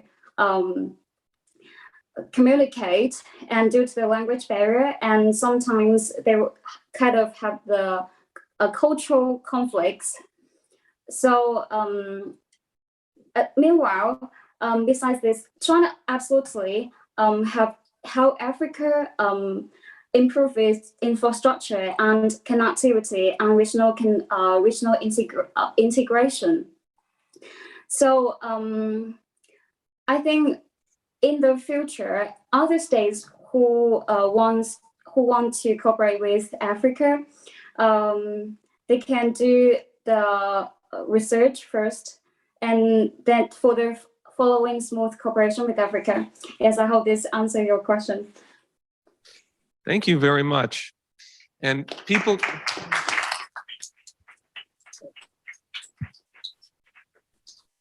if people would like to learn more, then they can read an article that you co-authored, I believe, with Hussein Askari of the Belt and Road Initiative Institute of Sweden. And so I invite people to look that up. It's easy to find just by searching her name and China, Africa, if you'd like to learn more. Thank you very much for your participation in the conference. It's much appreciated. Thank you for having me. Okay, so I would like to give Helga LaRouche one more opportunity, Helga Zepp-LaRouche, to please address our conference here. We'd love to hear from you. But I want to bring back the question that we are in the very short countdown to the danger of World War III and at the beginning phase of a world revolution.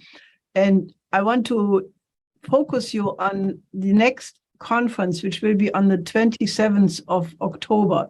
This came out of a very exciting discussion process we had last week with Latin American legislators, both sitting ones and also former ones.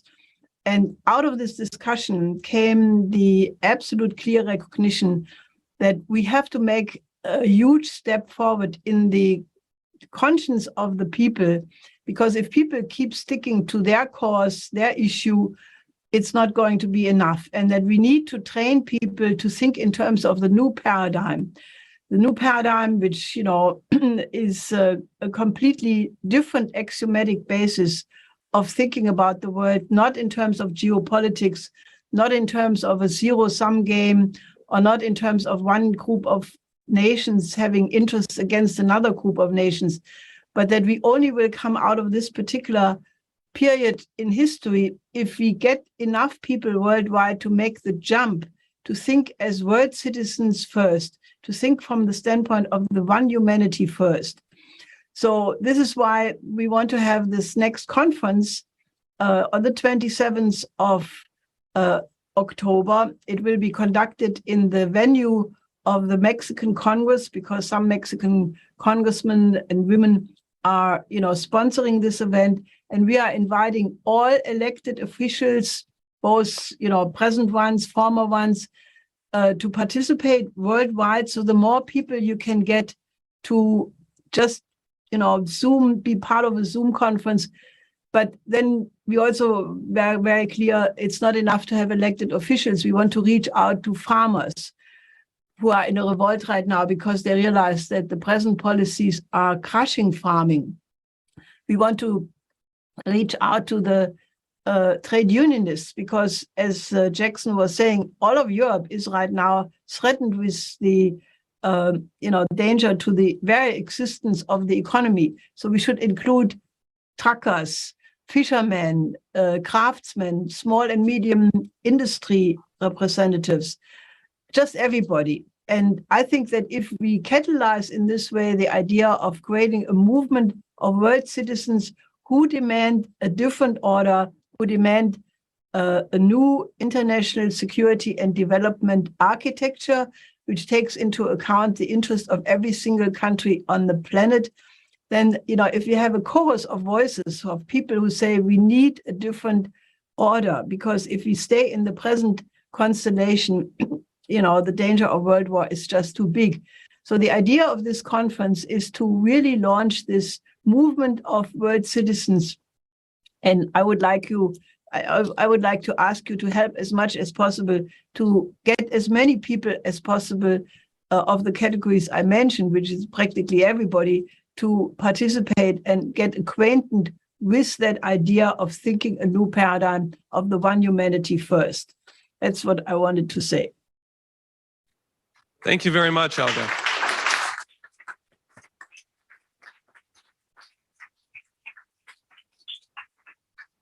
Okay, so here at the end of panel one of Build the New Paradigm, Defeat Green Fascism, panel two for people watching, I'm going to move things a little bit. I'd like to say we could start at 2:10.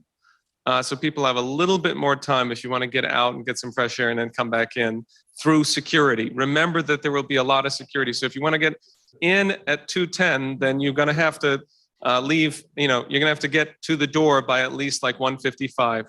And our next panel has Haas, it has Samira Khan, it has Fox Green, and many others. Jose Vega, Kine and Thistlethwaite.